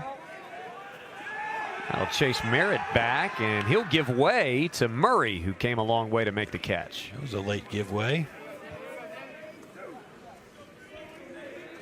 Murray just trying to get his steps in the outfield. Based on the theory that the center fielder gets everything he can get. And nothing wrong with that. And here comes James Parker, so far the hitting star of the game with a double and a single. And 2 good at-bats for Parker. You talked about the pitch count. He's seen 14 pitches. Saw 6 his first time up and then 8 last time. Runner going. Throw down, not in time. Easy stolen base for Dylan Brewer. That's a second of the inning for Clemson. And it's a lot easier to steal off of this pitcher than the lefty, who's crafty, and he's a lefty. So Tiger's taking advantage of that. As you said, 2 steals in the inning against this relief pitcher, Moore. Moore starting to labor a little bit. Don't you love it when people wave to you with the mask on, you get no idea who they are? Happens to me in a grocery store every day. Somebody just waved at us the booth. I have no idea who they are. I'm glad you saw us. 0-1 the count. Swing and a miss, 0-2. You're Tim Beret.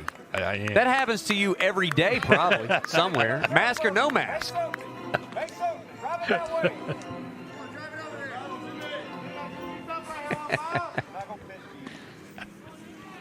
0-2 the count.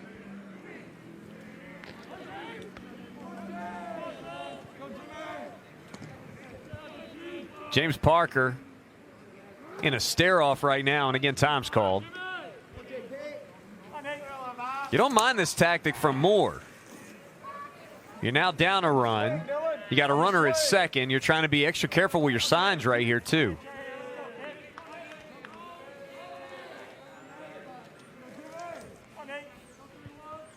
Against the most dangerous hitter, at least in practice so far today in the lineup.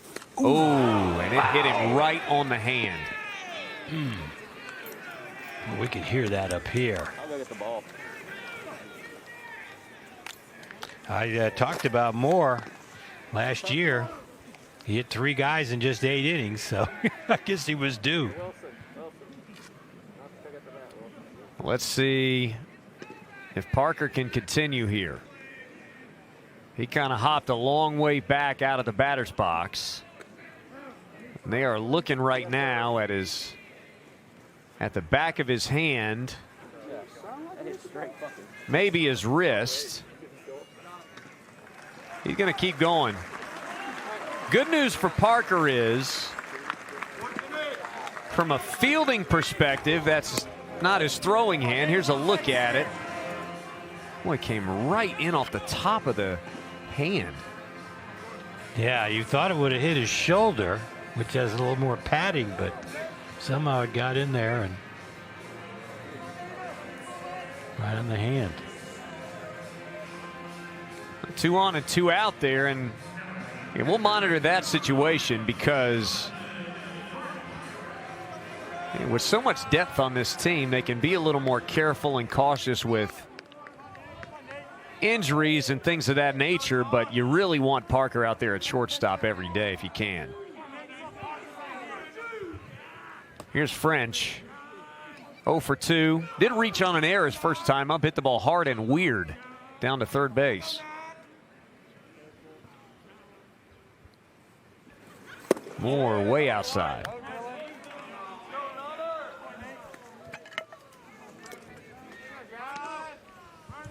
He hadn't really shown any of the wildness. Moore, he'd been throwing a lot of strikes here out of the bullpen, and then all of a sudden... Yeah, he had Parker 0-2. Had a hard time throwing strikes. Just a couple of pitches here.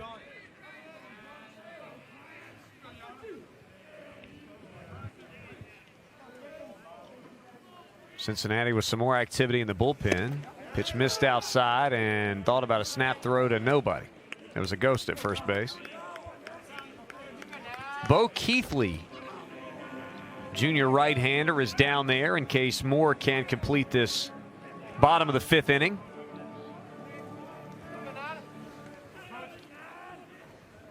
I'll check that arm slot. That's baseball right there. You got a submariner in the bullpen. That'll fill out your roster. 2-0. Right at the knees, a strike. Been a consistent strike zone. The fans are murmuring, but credit to Danny Everett. He's given that pitch both ways every time, right below the knees.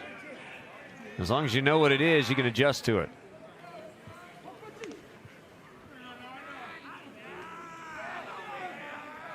And I don't mind that this time of year either. Here's a check swing, a foul tip, 2-2.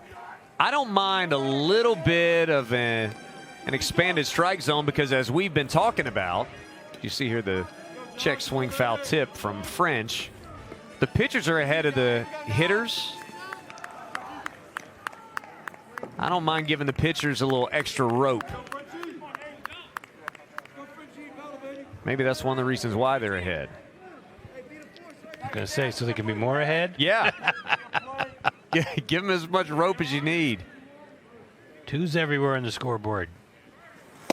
Swing and a miss. Good pitch off the plate, and Moore retires French, but not before the Tigers strike first. A bouncing ball through the infield. The strikeout can't keep the Bearcats even as they're down 1 after 5. 5 innings in the book here in Clemson alongside Tim Beret. William Qualkenbush with you. A look at the framework for the ACC schedule. Instead of the normal 56, they decided to dial it back to 50, Tim. But they've expanded the conference schedule with 36 games over 12 weekends instead of the usual 10. Now, just like this game between Clemson and Cincinnati, we see non-conference games totally fine, and the ACC tournament scheduled for late May. Yeah, that makes a lot of sense because you want to play against teams that have the same testing rules that you do in an attempt to hold down the positivity rate. So that makes a lot of sense. That was one of the theories by the SEC, only playing other SEC teams in football this year. See some fans enjoying the ballpark today, and as the sun begins to set, we do have a new pitcher for the Tigers. It's Matt Clark, a guy who has played a lot of baseball. He's listed as a junior out of Hilton Head. 2 years ago, he was in the rotation. Last year, made 4 appearances as a long man out of the bullpen. And Monty Lee calls them piggybacks or bridges. He's got guys that he really likes to throw multiple innings to get from that starter to his high leverage guys in the back of the pen that he really likes. Clark is the one that maybe he trusts the most. Yeah, well, he's going to take over for Davis Sharp, who set it up for him very nicely. Now 5 innings, gave up just 1 hit, no runs, struck out 9 and walked 1. That's a Chris Benson type of ratio. He was, I think, 7.5 to 1 his senior year when he was the first pick of the draft. Clark going to do it a little bit differently. He's a guy who throws a lot of breaking balls and off-speed pitches. The fastball has been around 90. We've heard rumors that he maybe can nudge it up to 91 or 92. Here's Kamastek, the right fielder who struck out. The happiest guy to see Davis Sharp exit the game. Coach Guggen's down there from Cincinnati. He's watched him shove for 5 innings today. There's a strike from Clark at 80 miles an hour, 0-1. Sharp actually retired his last 10 batters. He struck out 7 of his last 9. Good breaking ball in the back door there. And quickly Clark is ahead 0-2. Another look at that one. You're right, back door was the correct description.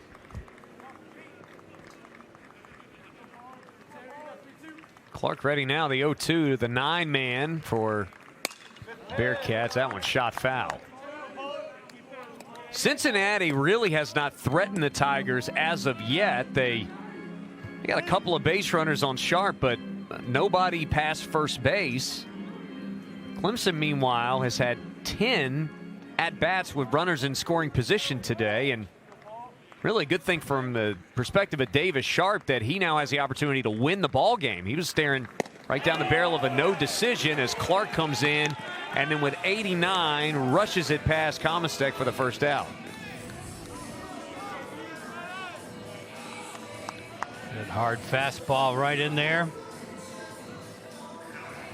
Second time Kamastek has struck out, and that's now 10 strikeouts by Clemson pitching, including 8 of the last 10 batters. And that's second time through the order. 7 strikeouts, 2 flyouts. Joey Bellini was a strikeout victim in the first and again in the third. Again, he's happy to see somebody beside Davis Sharp out there. I believe Bellini hit over 400 last year. He was their leading hitter. A very good contact hitter. Started 8 games at 429. Yeah. Drove in 8. Had 4 doubles. 28 at bats. There's a strike. 1-2 the count. James Parker back out there at shortstop. Saw him get hit on the hand. Nice to see he's okay for the time being. That one shot off the netting. Worth mentioning, I think all the Clemson infielders are wearing masks, which makes sense because they can have contact with the opposition.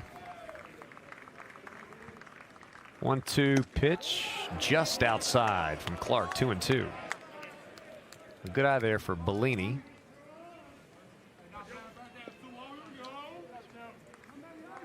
Clark is a guy, he's had some arm injuries in the past. 2-2 is a grounder up the middle.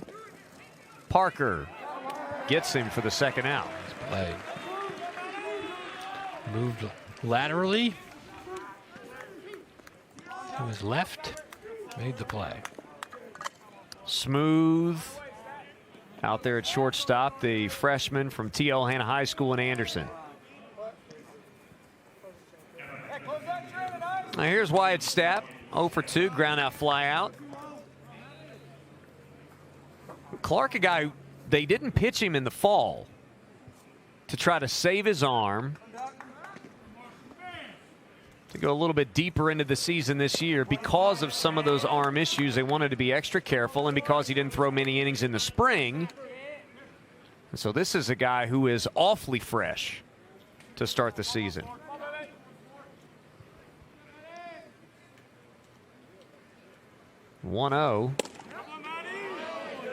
Right on the inside corner, a strike.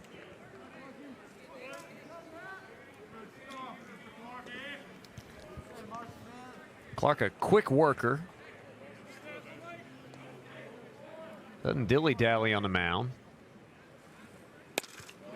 There's a foul ball, 1-2. Yeah, he's working an efficient inning right now. We talked about how good Sharp was. Last base runner was a 2-out walk to Powell in the second inning. Since in Cincinnati, he's not gotten anybody aboard at all. Well, he just jinxed that. Strike 3 no, call. He did not jinx that. 11th strikeout by Clemson pitching, just the second called. Matt Clark, a 2-strikeout inning, including this one where he froze Wyatt Stapp. Tigers back to bat in a moment.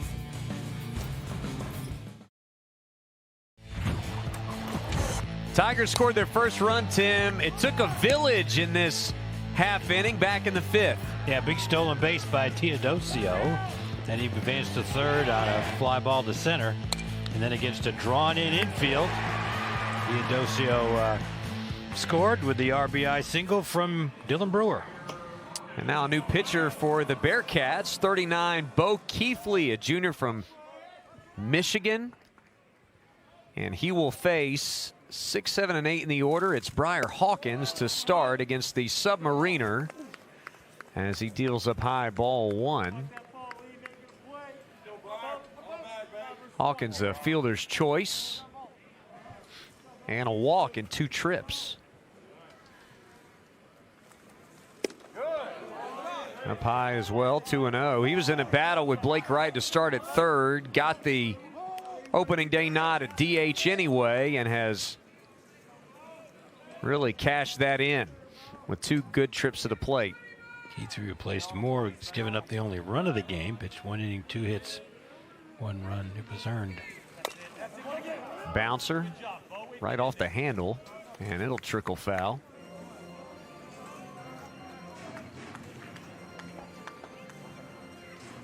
Now you feel like the goal here for Cincinnati at this point in the game is to kind of piece this thing together right to the end. Yeah, 1 inning from Moore. Chance to get 1 inning here from Keithley. We'll see what happens in the final third of the game. There's a called strike.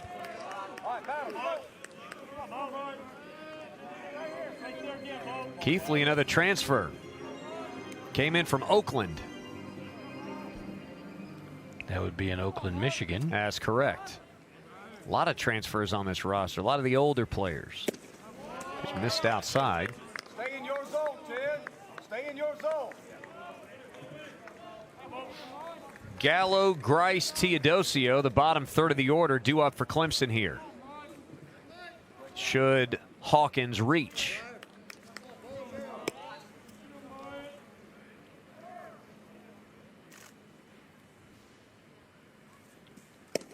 Ball 4.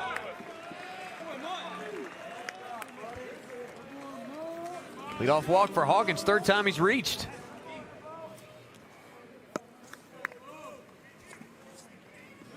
Tigers are 6 for 19 so far at the plate. That's about 320. Guess they've gotten a good many walks. So good on base numbers. Just need to finish it off and get some guys in. Pierce Gallo could certainly help with that. Again, a fielder's choice, and then he struck out back in the 4th. Fought that first pitch off and fouled it.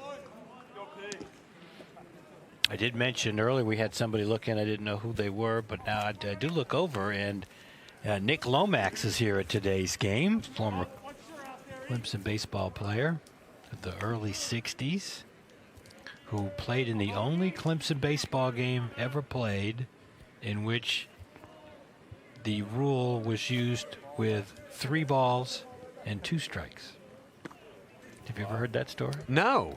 Clemson played a game against Georgia in 1962 in which Coach Wilhelm and the Georgia coach, I guess it was an experimental rule that you could use in a non-conference game, because there was always this thoughts about trying to quicken the pace of the game.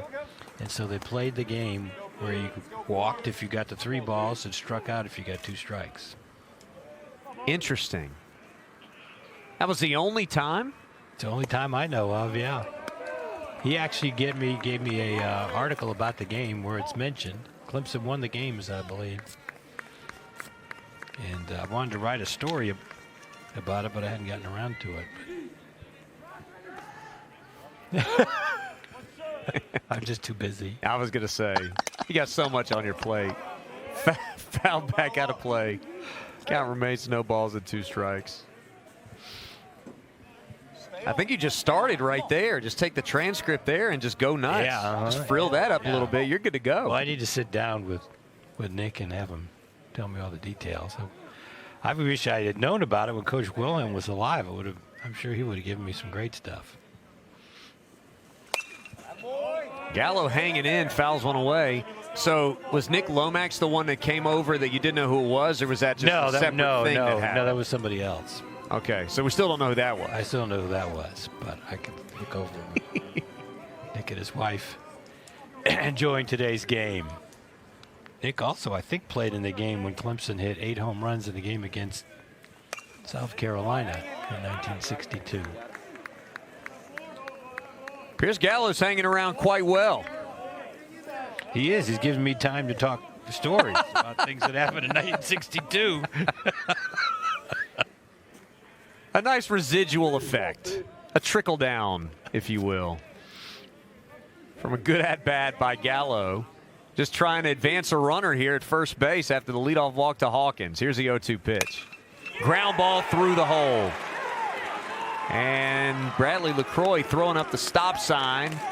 The third base coach. That is an outstanding plate appearance by Pierce Gallo, and that's one of the main reasons Monty Lee had him in the lineup, because he has been doing that all preseason long. Well, you got that right. He really went with the pitch nicely and just placed it right in the hole. You see it from the perspective down the baseline. Hit right in front of Hawkins. And you can't really blame Keithley either, because he threw some good pitches in there. Oh, yeah. Gallo just fought off until he got one he liked. Just kept battling with him. Now Caden Grice. First time he'll face a right-hander in his collegiate career. As we had a brief visit to the mound for Powell, the catcher. Grice, we talked about Davis Sharp is maybe the premier two-way player in the country. On Sunday, these two guys' roles will likely be reversed. Yeah. Where Grice is going to pitch, make his debut on the mound, and Davis Sharp will be playing first base. And Saturday, in tomorrow's game, as that one's called a strike, who knows what's going to happen? Monty Lee has options. Could play them both, one at first and one DH. That's right.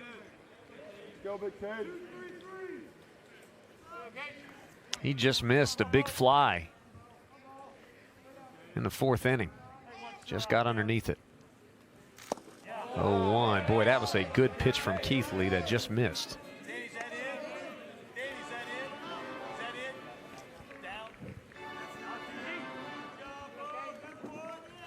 Gallo, by the way, got to 0-2, fouled off 3 pitches there. So 6 pitch at bat, didn't see a ball. Big opportunity for Caden Grice. Oh, he tried to make the most of it and swung right through it. That was really good pitch. Good breaking ball.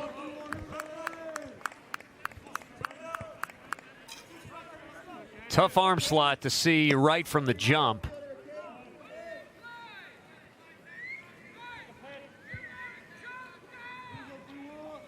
Center fielder Murray still playing pretty shallow.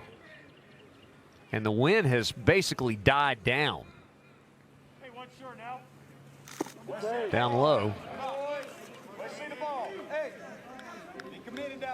Tigers, we talked about 2 for 10 with runners in scoring position, just 3 for 15 with runners on base. Tim, to your point, they've got 7 hits and they're batting .350 as a team. Just haven't been able to do quite as much as you would like if you're Monty Lee when they get guys on base. Right off the handle there, fouled. That was a Bernie Carbo swing in the 75 World Series. Let's see if he can follow it up with what Bernie Carbo did with what I'm talking about. Do you know, Kwok? This was probably before you were born. This is a bit before my time. Yeah, this is Bernie Carbo over in one of the games of the World Series in 75 with the Red Sox. He barely fouled off to stay alive, and then the next pitch he hit over the center field fence. How about that? Well, that would be nice, wouldn't it? Mm-hmm. It'd bring the story together. There's a rip to center field, and he chases it back. Murray makes the catch. I thought it was going to happen there. I did too. Well, he's got a hit and 2 deep fly out to center field. Nice swings by the freshman. Briar Hawkins there got caught a little bit unawares out at second base. He thought about going back to tag, didn't really have enough time. Here you see Hawkins, he's about a third of the way, thought it was going to get over the outfielder's head, then goes back to tag. And you can see on his face, he's kind of upset. He was in between decisions that time, and so neither runner could advance. With 1 out, Bryce Teodosio at the plate. The bottom of Clemson's order has been the spark. Teodosio scored the only run of the game and has 2 hits.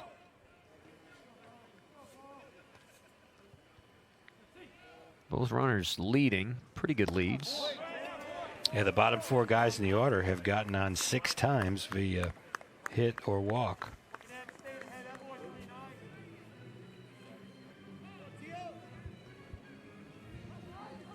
Sun setting out beyond the outfield. Always good to see that this time of year. Beautiful sky developing here in Clemson, South Carolina. It is, but still not too dark for Rick Bagby to play golf this time. Pitch taken high, 1-1. He could still get in the last 3 holes at Cross Creek, I guarantee you. 2-on-1 out there. You see what we see. Oh, we're beyond center field. Just gorgeous. Monty Lee not much looking outside of the walls of the ballpark right now. He doesn't really care about the sun so much. Trying to get an insurance run across any way he can. And Bo Keithley looking to keep him right there, and there is a great sidewinder in for a strike. That was. Tough Check pitch to this hit out. for a right-handed batter against the side armor, and he brought that in from the side door very nicely. Teodosio down in the count. Got off to a torrid start in 2019 at the plate. That ball ripped foul. Scatters the far end of the Cincinnati dugout. Sent him screaming. Whoa.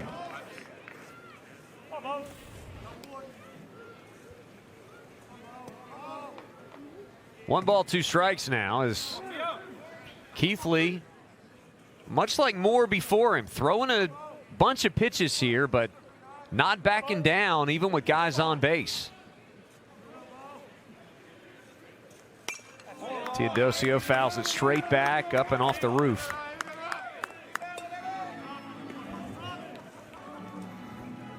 A lot of foul balls in this inning. You had Grice got 2 strikes, fouled 1 off. Gallo got 2 strikes, fouled 3 off. Now Teodosio's fouled 2 off with 2 strikes. Yeah, it's been kind of a grinder inning, but give Keithley credit, hasn't given up a run yet.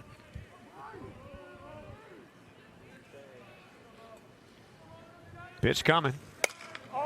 Popped up, third base side, foul ground. Can Santiago make a play? He cannot. He ran through the door to the bullpen. Say, would that have counted if he caught it? Because he went through the door.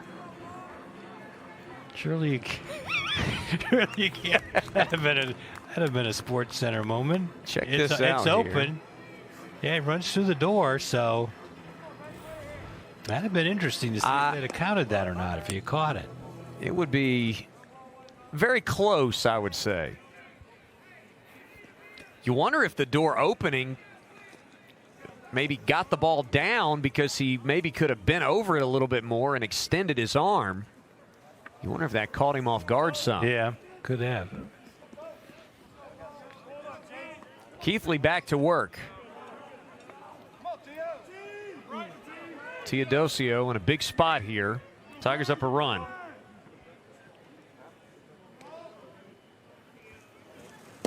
Strike three. Wow, that had a hook to it at the end. What a pitch by Keithley to get the second out. Wow, that was a late hook too, wasn't it? That came out of his hand behind Teodosio's knee and ended up right on the inner half of the plate. Yeah. That is just a tough pitch to hit. And Keithley's 1 out away from really taking what could have been a tough situation for him and turning it around in a very positive way. A walk and a single to start the inning. Now back at the top of the order, Blake Wright is 0 for 3.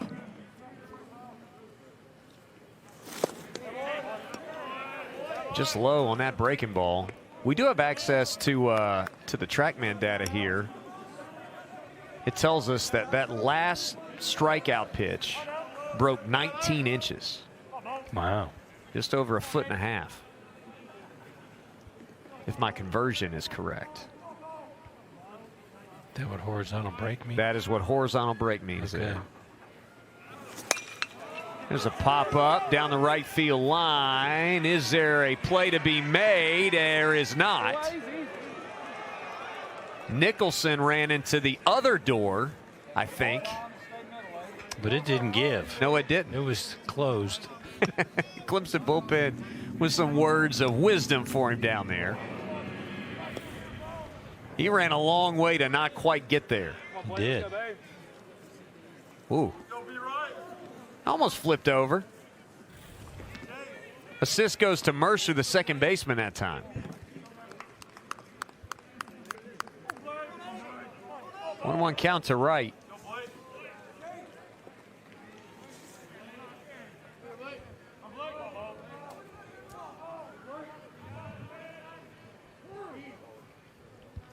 That was a long look in. A long time to get the sign there. Now he's ready. A little bit high. 2-1 to count to right. Keithley has thrown 28 pitches in this inning, and he's on his 5th batter. So you're talking about a guy who has been undeterred, pitching deep into counts each and every time. That one fouled straight back. And you give him a lot of credit, too, because he's been able to miss the barrel with every single pitch, and the Tigers have swung and made contact a lot.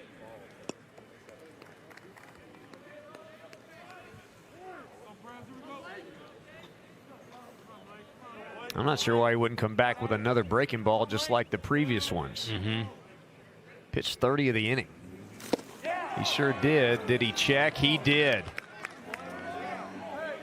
And Powell didn't like it, and Keithley didn't like it, but Craig Barron was pretty confident. Close, but I think the right call. Yeah, it was close. Dylan Brewer's on deck. They haven't gotten him out yet. So if you're the Bearcats and Bo Keithley, this is the out you want on this pitch right now. We'll see if he can get it.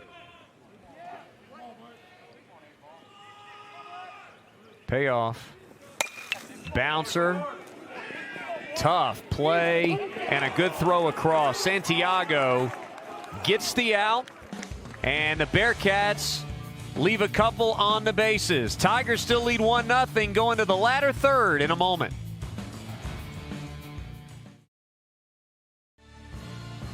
6 innings in the books. We head to the top of 7. The Bearcats fired up. This was just a moment ago. Scott Guggens getting his team ready after a 6th inning where they let a couple of leadoff guys on board and then battled out of it.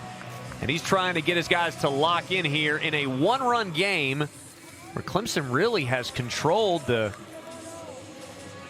game from start to finish relatively, but only leads by a run. And so the Bearcats only a couple of good plate appearances away from tying or taking the lead against Matt Clark. Here's Ryan Nicholson, the big first baseman. He takes a called strike. Alongside Tim Beret, I'm William Qualkenbush here on opening day at Doug Kingsmore Stadium.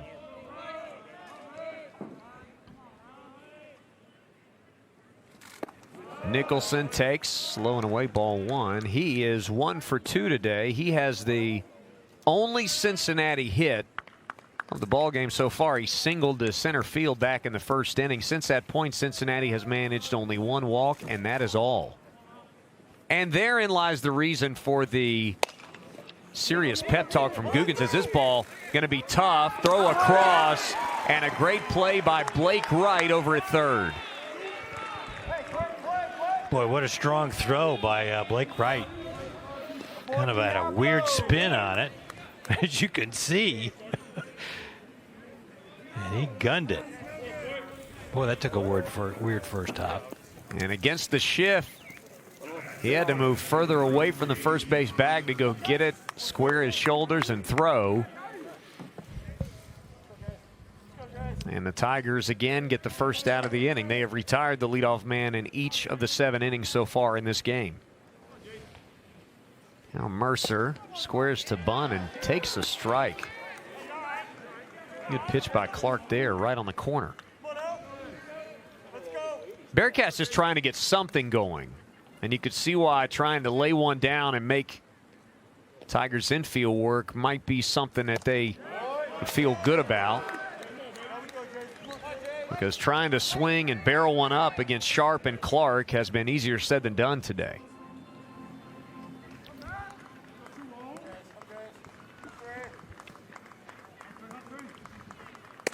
Way up high. Which we would have kept a timer on the respective half innings. I bet Cincinnati's half innings have averaged about 8 minutes and Clemson's twice as much, but it's still a 1-0 game. Way up and in. Look out. Mercer's one of these guys who blows bubble gum while he's at bat, and he keeps the bubble out until the pitch ends. I would think he wouldn't want to concentrate on that. This is a swing and a miss. I respect it. Or is that his mouth guard? It looks like, yeah, it looks like a mouthpiece. Guard. It's a mouthpiece. But he sticks the mouthpiece out when he swings during the pitch. Dan corrected as a mouthpiece. That was bubble gum. 0 for 3 Mercer today. That's the 3rd strikeout for Clark in an inning and 2/3. Now Santiago on the corner, strike 1. That pitch was framed well back there by French. You see the numbers for Santiago today. And the only error of the game, but also in the same inning, he threw out a runner at home, so I guess it evens out. Yeah, actually his error was a similar play to the play we saw to end the previous inning where he tried to short hop him, but that one, last inning, he made a nice play.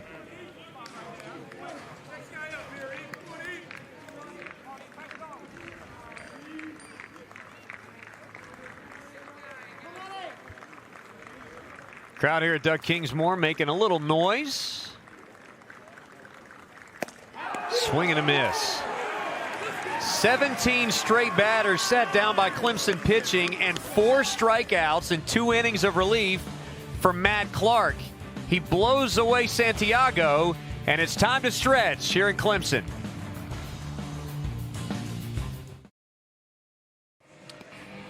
Evan Kemp, sophomore left-hander, will be the fourth pitcher used by the Bearcats today. Going back to another lefty, the Bearcats, and this one a lanky guy, 6'4", 195. Another Ohioan out of the bullpen for Cincinnati, and you don't blame him for going with a lefty because Dylan Brewer, one of two left-handers in the lineup for Clemson today, is leading off here in the bottom of the seventh. He replaces Keithley, who pitched the sixth inning, gave up one hit, didn't give up any runs, one walk, one strikeout. Threw about 30 pitches, but he threw a shutout inning. That's the way the last few innings have gone. Cincinnati's gone 3 up, 3 down the last 5 innings. And the Tigers have gotten somebody on every inning, but have scored just 1 run.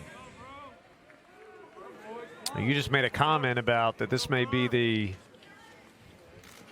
first pitcher in Doug Kingsmore Stadium history to wear number 0.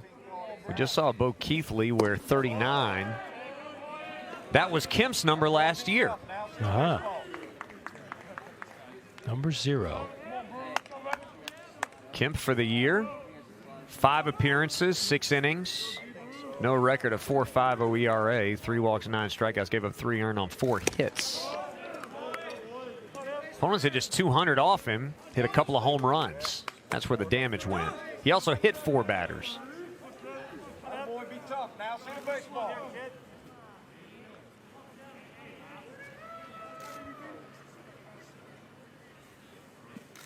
Brewer is not going to chase, and he's ahead 3-0. Again, a guy who, as a true freshman last year, had 14 walks to 13 strikeouts. It probably feels like the most uphill of climbs to come back from 3-0 to this guy. And strike 1 called, and he flung the bat away. That's probably not what you want to do. Take a look at where this was. Not a bad pitch there, a little slurve.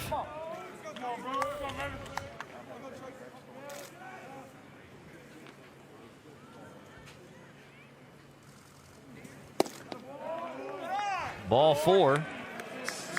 So Brewer takes that walk, albeit a pitch later than he wanted, and that is 3 walks today for Dylan Brewer. He now leads the nation in on-base percentage. 4 for 4. Tied with many, shall we say? Yes, tied with many. I don't know, with 4 at-bats or 4 plate appearances. Yeah, that's a good start. He's the only one on the Tigers who would have that officially. Hawkins reached on the fielder's choice, so that doesn't count.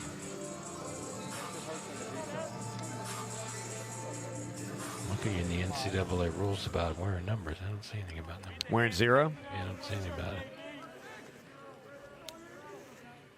Now Elijah Henderson, he's had sort of the opposite day of Brewer. He's 0 for 3. He's put it in play 3 times.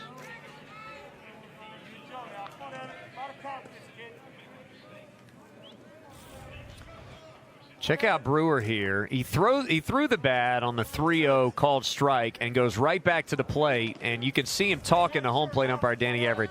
Veteran move right there by Brewer. Maybe not the first time he's done that.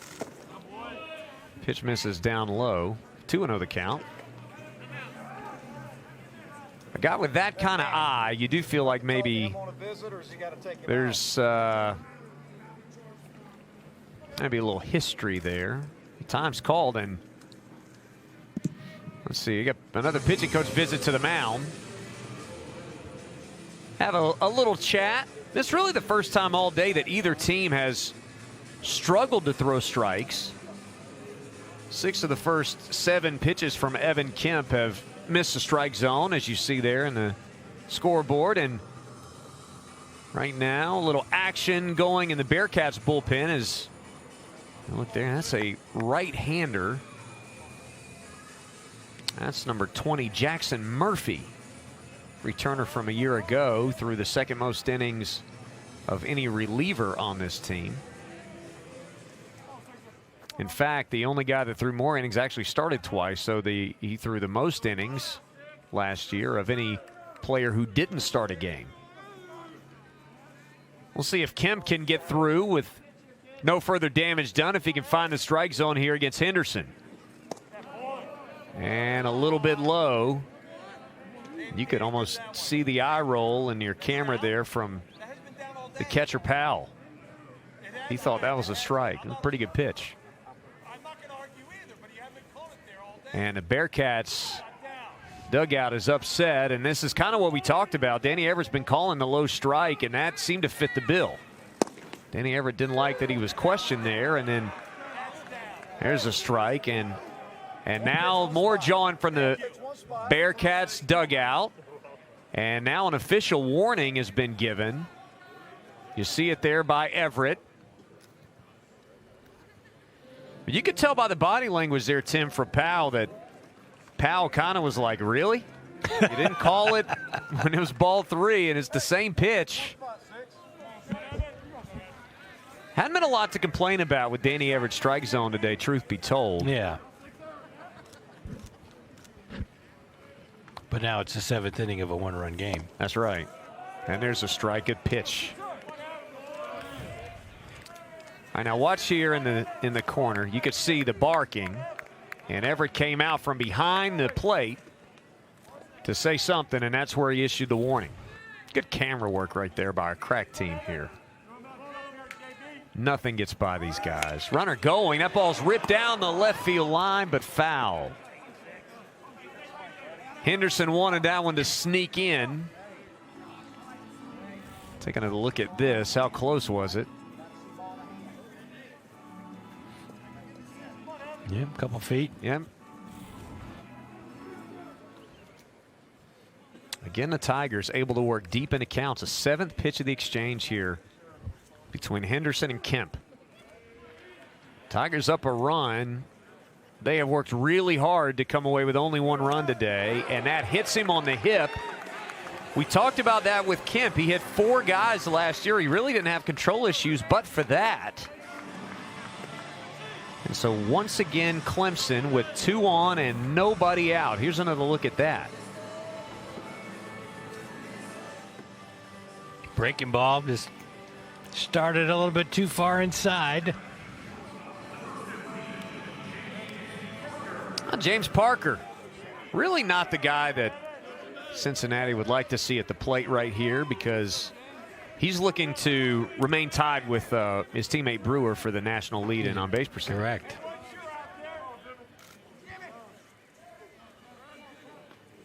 Two on, nobody out.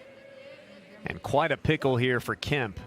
Similar to Keithley in the last half inning, he squares to bunt and can't get it down.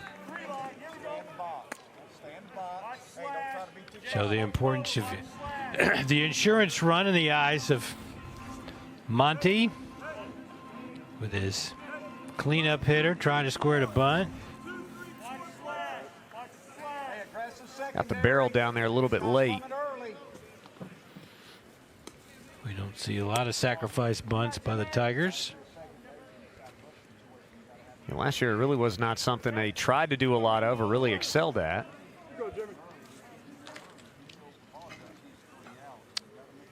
Just 5 last year. Yep. And he couldn't get the barrel of that one. 0-2. I always tell you, when you're learning how to bunt, you got to get the barrel level with the ball and then let the ball find the barrel.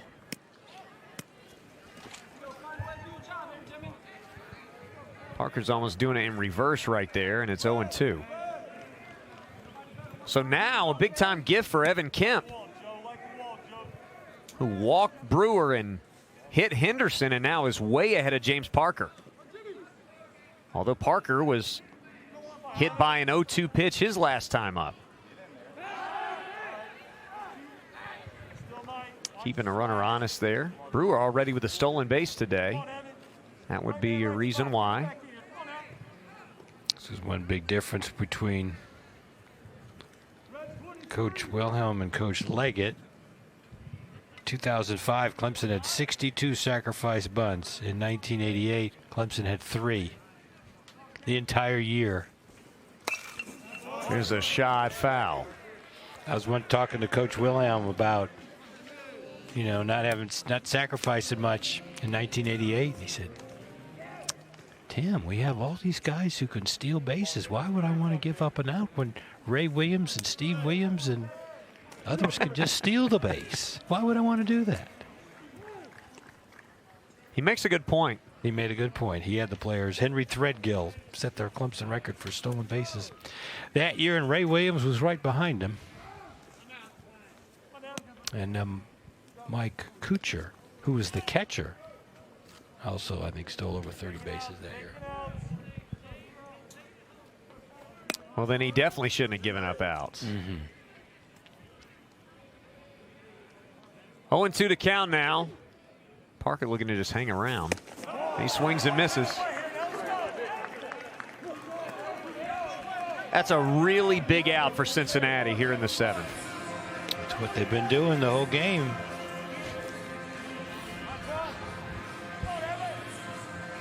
Which was a little bit high, but I think it still would have been a strike. I think Parker expected it to drop a little bit more, maybe it being a bit of a hanger. He caught him off guard. Yep. Here's Jonathan French. He's 0 for 3.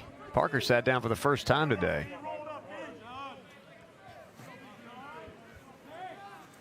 That is just the 5th strikeout of a Clemson batter so far.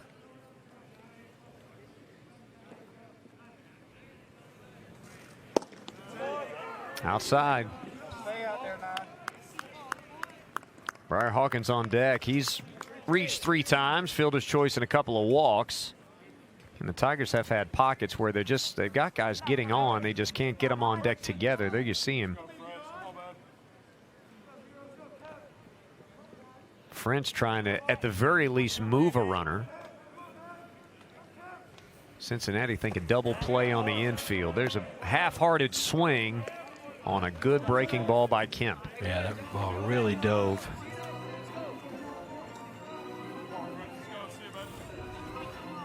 Watch the bottom fall out of this. Wow.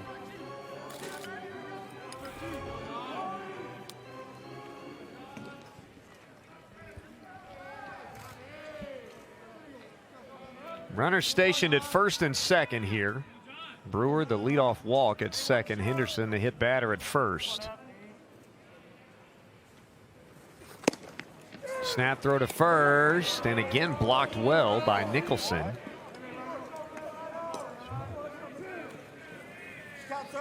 That was a called strike as well at the plate. Take another look at this. The snap throw.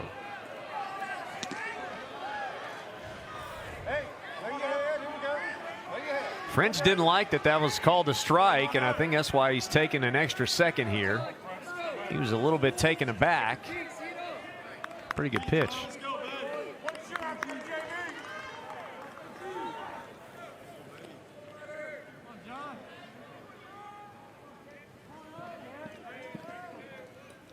Kemp, a big deep breath. That ball's lifted to center, and Murray's got to go a long way. He's looking up. It's out of here. Wow, that ball carried.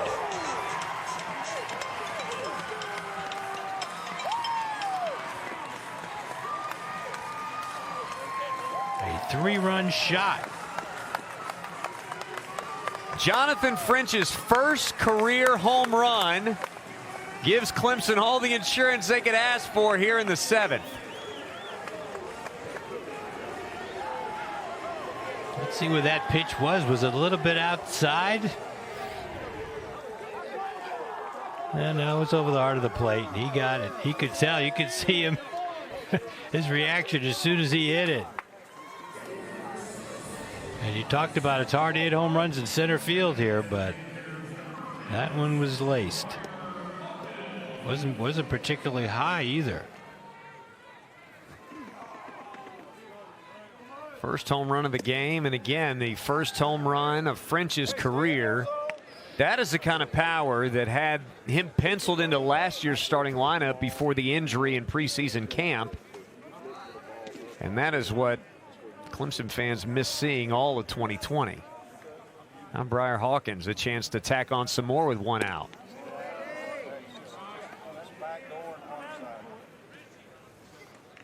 Yeah, this is, he didn't end up playing any games last year, so this is actually his first career game. So pretty strong to hit a home run in your first career game. He's got a tough act to follow, too, because Adam Hackenberg was a really good player for this team last year. Hit .295, threw out about half of base runners that tried to steal on him. A really good presence defensively and in the locker room. Adam Hackenberg's one of the co-captains of this team, out with an injury right now. So those are the shoes that French has had to fill this weekend.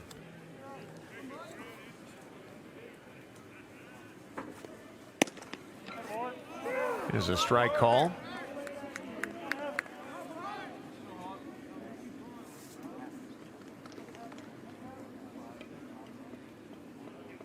Much like the previous two bullpen options, Moore and Keithley Kemp just piling up pitches here in his 1 inning of work. This will be 25.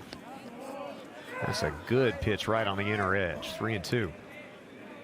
Hey, stay in your zone. Stay in your zone.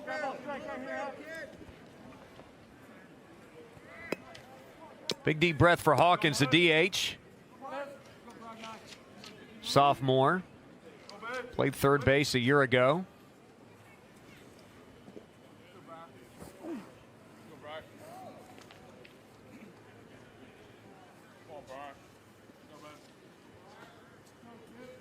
Four runs in this game. I got to be honest, it seems like a Herculean effort will take for Cincinnati at this point. That ball is ripped. Good play defensively by Santiago for the second out. We told you he was exceptional defensively. We didn't lie to you.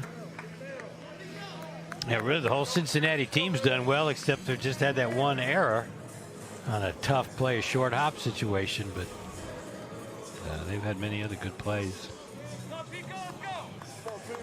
2 away now for Gallo. He fouled off an abundance of pitches back in the 6th before he got a single.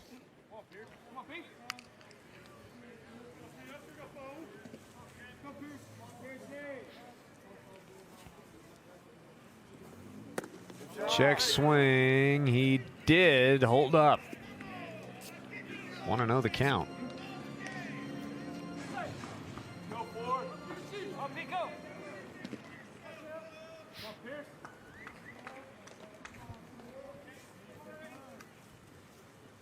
Gallo awaits and a little bit in tight. 2-0. Now watching Kemp, he's got the repertoire of a Matt Clark. The difference is really the command. And we've seen him when he's good. He can locate and miss bats. Pitch misses in 3-0.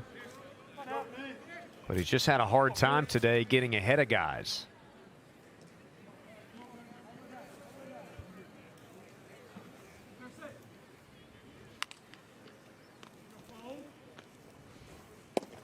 There's a strike. Stay in your zone.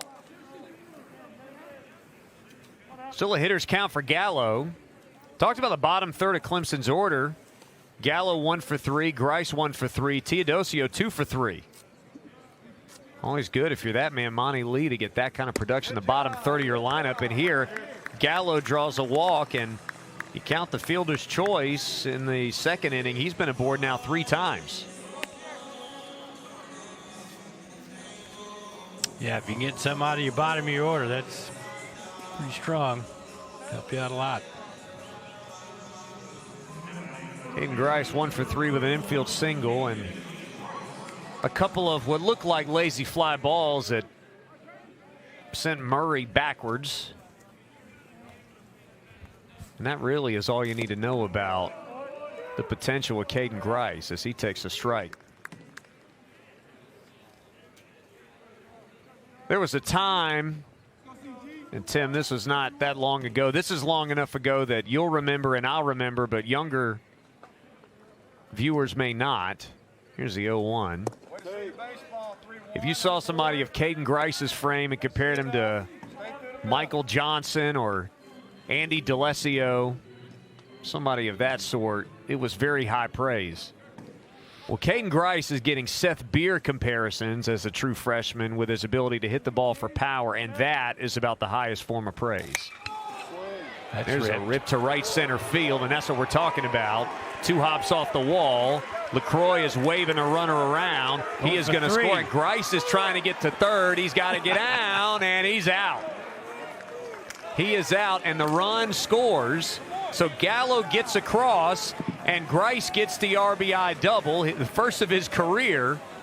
6-6 trying to leg out a triple. That might get a grin or two from the dugout. He showed some speed, though. I mean, there's Jonathan French. He could trot around the bases with a 3-run homer that extends Clemson's lead.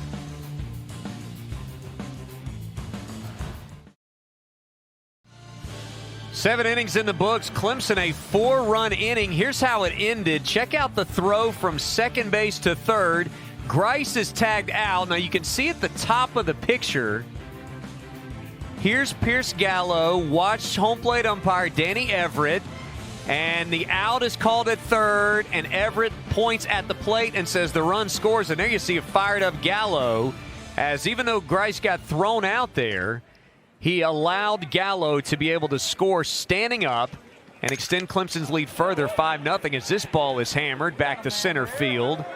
And it'll end up being a 1-pitch out for Griffin Merritt, the left fielder, to start the top of the 8th. And that's why always hustle plays out. Good by Gallo to hustle in and get the score. Well, if you're Monty Lee, not only is it good to get a 5-run lead as opposed to 1, but I tell you what, the ability to throw Matt Clark all the way through and not feel pressured to use any bullpen arms you may need the next couple of days, that makes those decisions a lot easier too. Especially the way he's been throwing as that pitch missed. Grice does become the 4th Clemson player to be thrown out on the bases today. If there's one concern with a 5-0 lead, that would likely be it. Well, when you win the games like that, you say, well, we went in with an aggressive mindset. And we won the game. So we'll see. Yet to be, Cincinnati still has 6 more outs. Gonna have to get some base runners, which hasn't really even been easy said. I was gonna say easier said The last than done, time they did, we were in bright sunshine. Yes, we were. Back in the 2nd inning. 2-2. 17 straight set up and down by Clemson pitching. In fact, the walk in the 2nd was Joe Powell, who faces a 2-2 count right now. Just off the edge there from Clark. He's been getting a little leeway thanks to French, I think, behind the plate, but that one was too far away.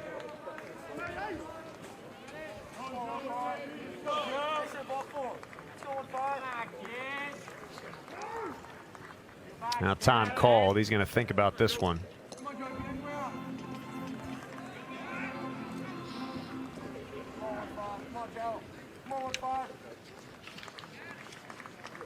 Cincinnati needs a base runner in the worst way. They're not going to get it.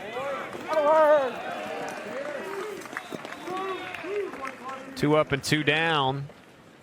And as Tim said, that's 2 times through the order now that the combination of Sharp and Clark have sat down every batter.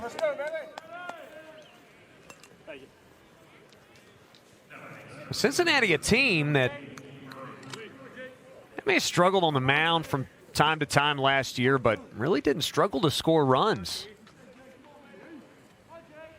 Scored 113 runs in 15 games. Yeah, that's almost 7 a game. 7 a game, yeah.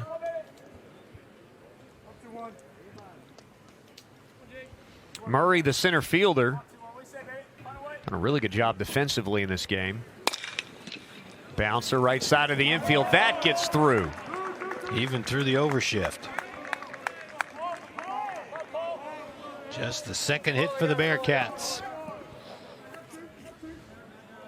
The first since about 4:15. 7 innings in 2 hours and 45 minutes since their last hit. The definition of a seeing eye single that time. Yeah. To split the defenders in half. Diving attempt by Parker.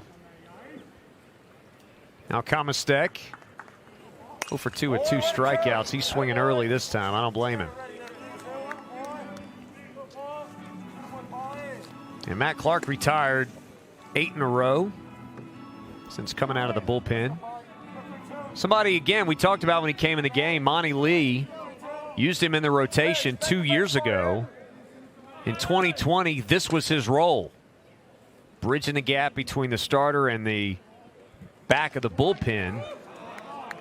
And Monty Lee was pretty upfront. He said, look, if we can get Matt Clark to the end of the ball game when we bring him in, likely after Sharp today, that was the plan anyway, then they would certainly take it. Strike call right on the inside edge. Tiger pitchers have done a good job today working the corners. A lot of them on the inside corners.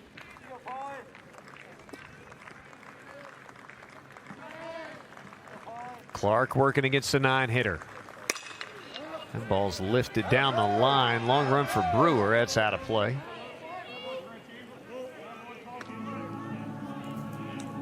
These two teams will come back tomorrow, 3 o'clock. They'll battle again Sunday at 1. As this very exciting opening day, 11 months in the making, underway all across the country. Certainly COVID-19 still playing a role as that's fouled away. And then in Texas, the strangest weather pattern in a century is wreaking havoc on schedules as well. Yeah, they've canceled the Texas-Oklahoma basketball game now 3 times, twice for COVID, once for weather. Unbelievable.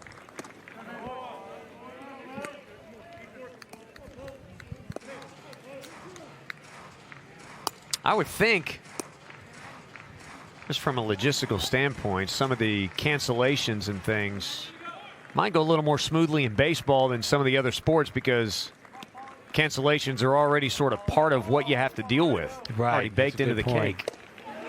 There's strike 3 called by Matt Clark. And I think Comestec knew it. Clark walks off the mound with confidence after this punch out. As we I'm back now with our game summary. Tim, this thing started out as quite the defensive struggle. Yeah, it was fine turning of a double play here. And then we had some awesome pitching early by the Tigers. Sharp struck out 9, walked just 1. Tigers got a single when the infield drawn in, and then Clark has continued the outstanding pitching, and then the home run. The only home run of the game by Jonathan French, his first career home run in his first career game. That made it 4-0. Tigers would tack on another 5-0 the lead for Clemson right now. And that man Monty Lee trying to figure out how to attack this guy. Right-hander Jackson Murphy Jr. again, a native of Ohio, out of the bullpen. And as we alluded to a moment ago, this is a guy that threw 10 innings last year to lead all relievers. He got a 6.30 ERA, 5 walks and 11 strikeouts. And a 2-1 record as well for the Bearcats, as they're just trying to get Clemson back in the dugout so they can try to mount a rally in the 9th. Tigers have 5 runs in the game. This is 124 consecutive games Clemson has scored, which is one of the top streaks in the country. This ball ripped down the left field line and foul by Bryce Teodosio. He's seen the ball well today. This strikeout looking last time. This one looked pretty good off the bat. He's got 2 hits. If he gets a hit in this at bat, he'll have the same amount of hits he had all last year.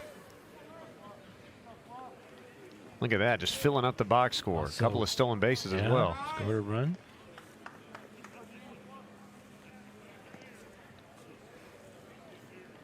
The 0-1 to him. Ground ball sneaks through. There it is. It's equaled his hit total of all of last year in the first game this year. 3 for 4. That's a stat that's made for Tim Beret. was 3 for 18 last year. He's 3 for 4 this year. Nice single in the hole. 3 singles for Teodosio. Talked about a C&I single in the last half inning for the Bearcats. That was turnabout's fair play in Clemson's favor. Now leadoff hitter Blake Wright. He's found the going tough. He's made contact his last 3 times. And Teodosio will run, as we said, a check swing, and he held up. Mentioned that the Clemson baseball team has scored in 124 straight games. The Clemson football team actually has a streak of 240 straight game scoring, which is one of the best in the country. Goes all the way back to the season opener of 2003. Oh, that was a forgettable game. It was swing and a miss. 30-0 win by Georgia. It was a little hot that day, too, as I remember. And a 14-year-old William Qualkenbush sitting right next to the Georgia fan section. Is that right? That was not a fun day, Tim. No. Not a fun day. Turning a throw over. They've gotten close a couple of times. We've seen some good moves out of the Bearcats staff. Murphy, the 5th pitcher. Out of the bullpen, they've had Moore, Keithley, and Kemp. They have each thrown a ton of pitches. Foul ball there. 26 for Moore, 31 Keithley, 34 Kemp. And they all threw exactly 1 inning.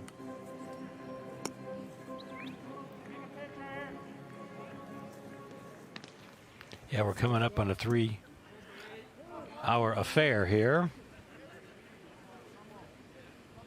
Not a shocker. Well, when one team's getting shut out, though, you'd think it would be a little bit quicker. Well, that's true. That's a good point. So there's a swing and a miss. Good breaking ball, gets right for the first out. Here's another look at that one. A strong offering from Murphy. Yep, ball kind of took a little dive at the end. All right, here comes our perfect player in terms of on-base percentage. Brewer. 3 walks and an RBI single for him. Stolen base, run scored. Takes outside. Hey, hands up the lane. Stay in your zone. Let's go. 4-time All-State player from Malata, South Carolina. Was a 32nd round draft pick of the San Francisco Giants out of high school.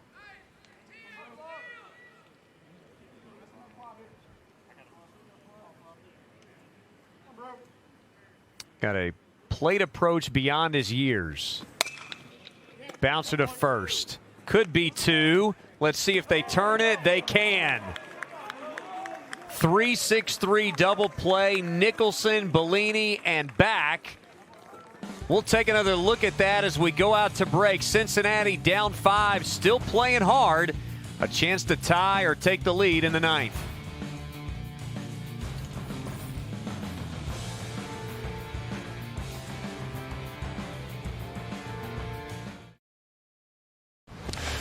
Well, Davis Sharp threw 5 great innings. Matt Clark had quite an uphill battle to match him, and I think he's done it, Tim.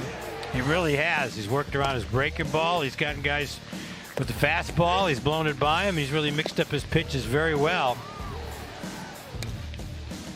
And there, a fly ball out to right. That ball's carrying well, but Brewer back on him makes the catch, and a good start in the 9th for Clark.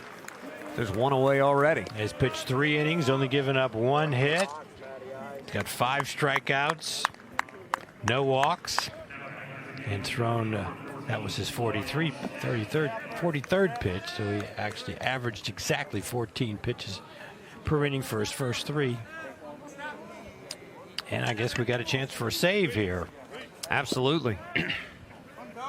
Came in with a 1-0 lead and still going strong. And here's the designated hitter, Wyatt Stapp, who takes a high strike, 0-1.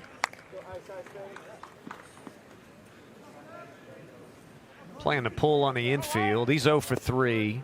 Bellini and Stapp combined 0 for 7 now with 3 strikeouts at the top of the order. Nicholson, who's on deck, has one of the 2 hits for the Bearcats today. You see Stapp's numbers. Foul up and out of play. Hey, execute a pitch here, Ice.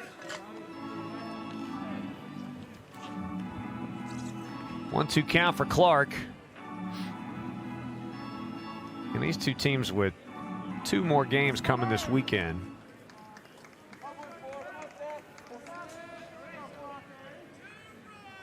Tomorrow, Dean McCarthy, a lefty for Cincinnati, going to go against freshman Ty Olenchuk of Clemson. Hey, expecting baseball right here. Probably won't see Matt Clark tomorrow, but having a heck of a time watching him today. He's thrown quite well out of the bullpen for the Tigers, and another swing and a miss.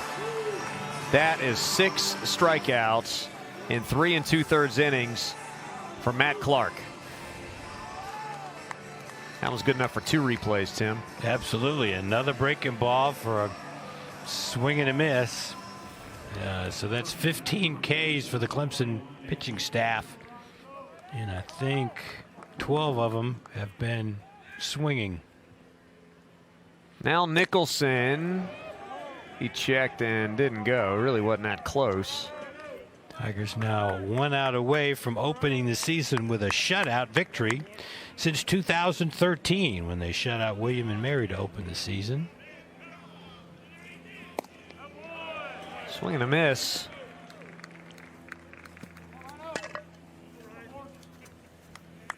Just a fantastic opening day showing from Clemson, and really mostly good for the Bearcats. I know they're going to likely be on the wrong side of this one, but a lot of really good defense. Just kind of ran into not just 1 but 2 buzzsaws today on the mound, and Sharp and Clark. And Matt Clark looking to end it here. And he can't quite catch the corner.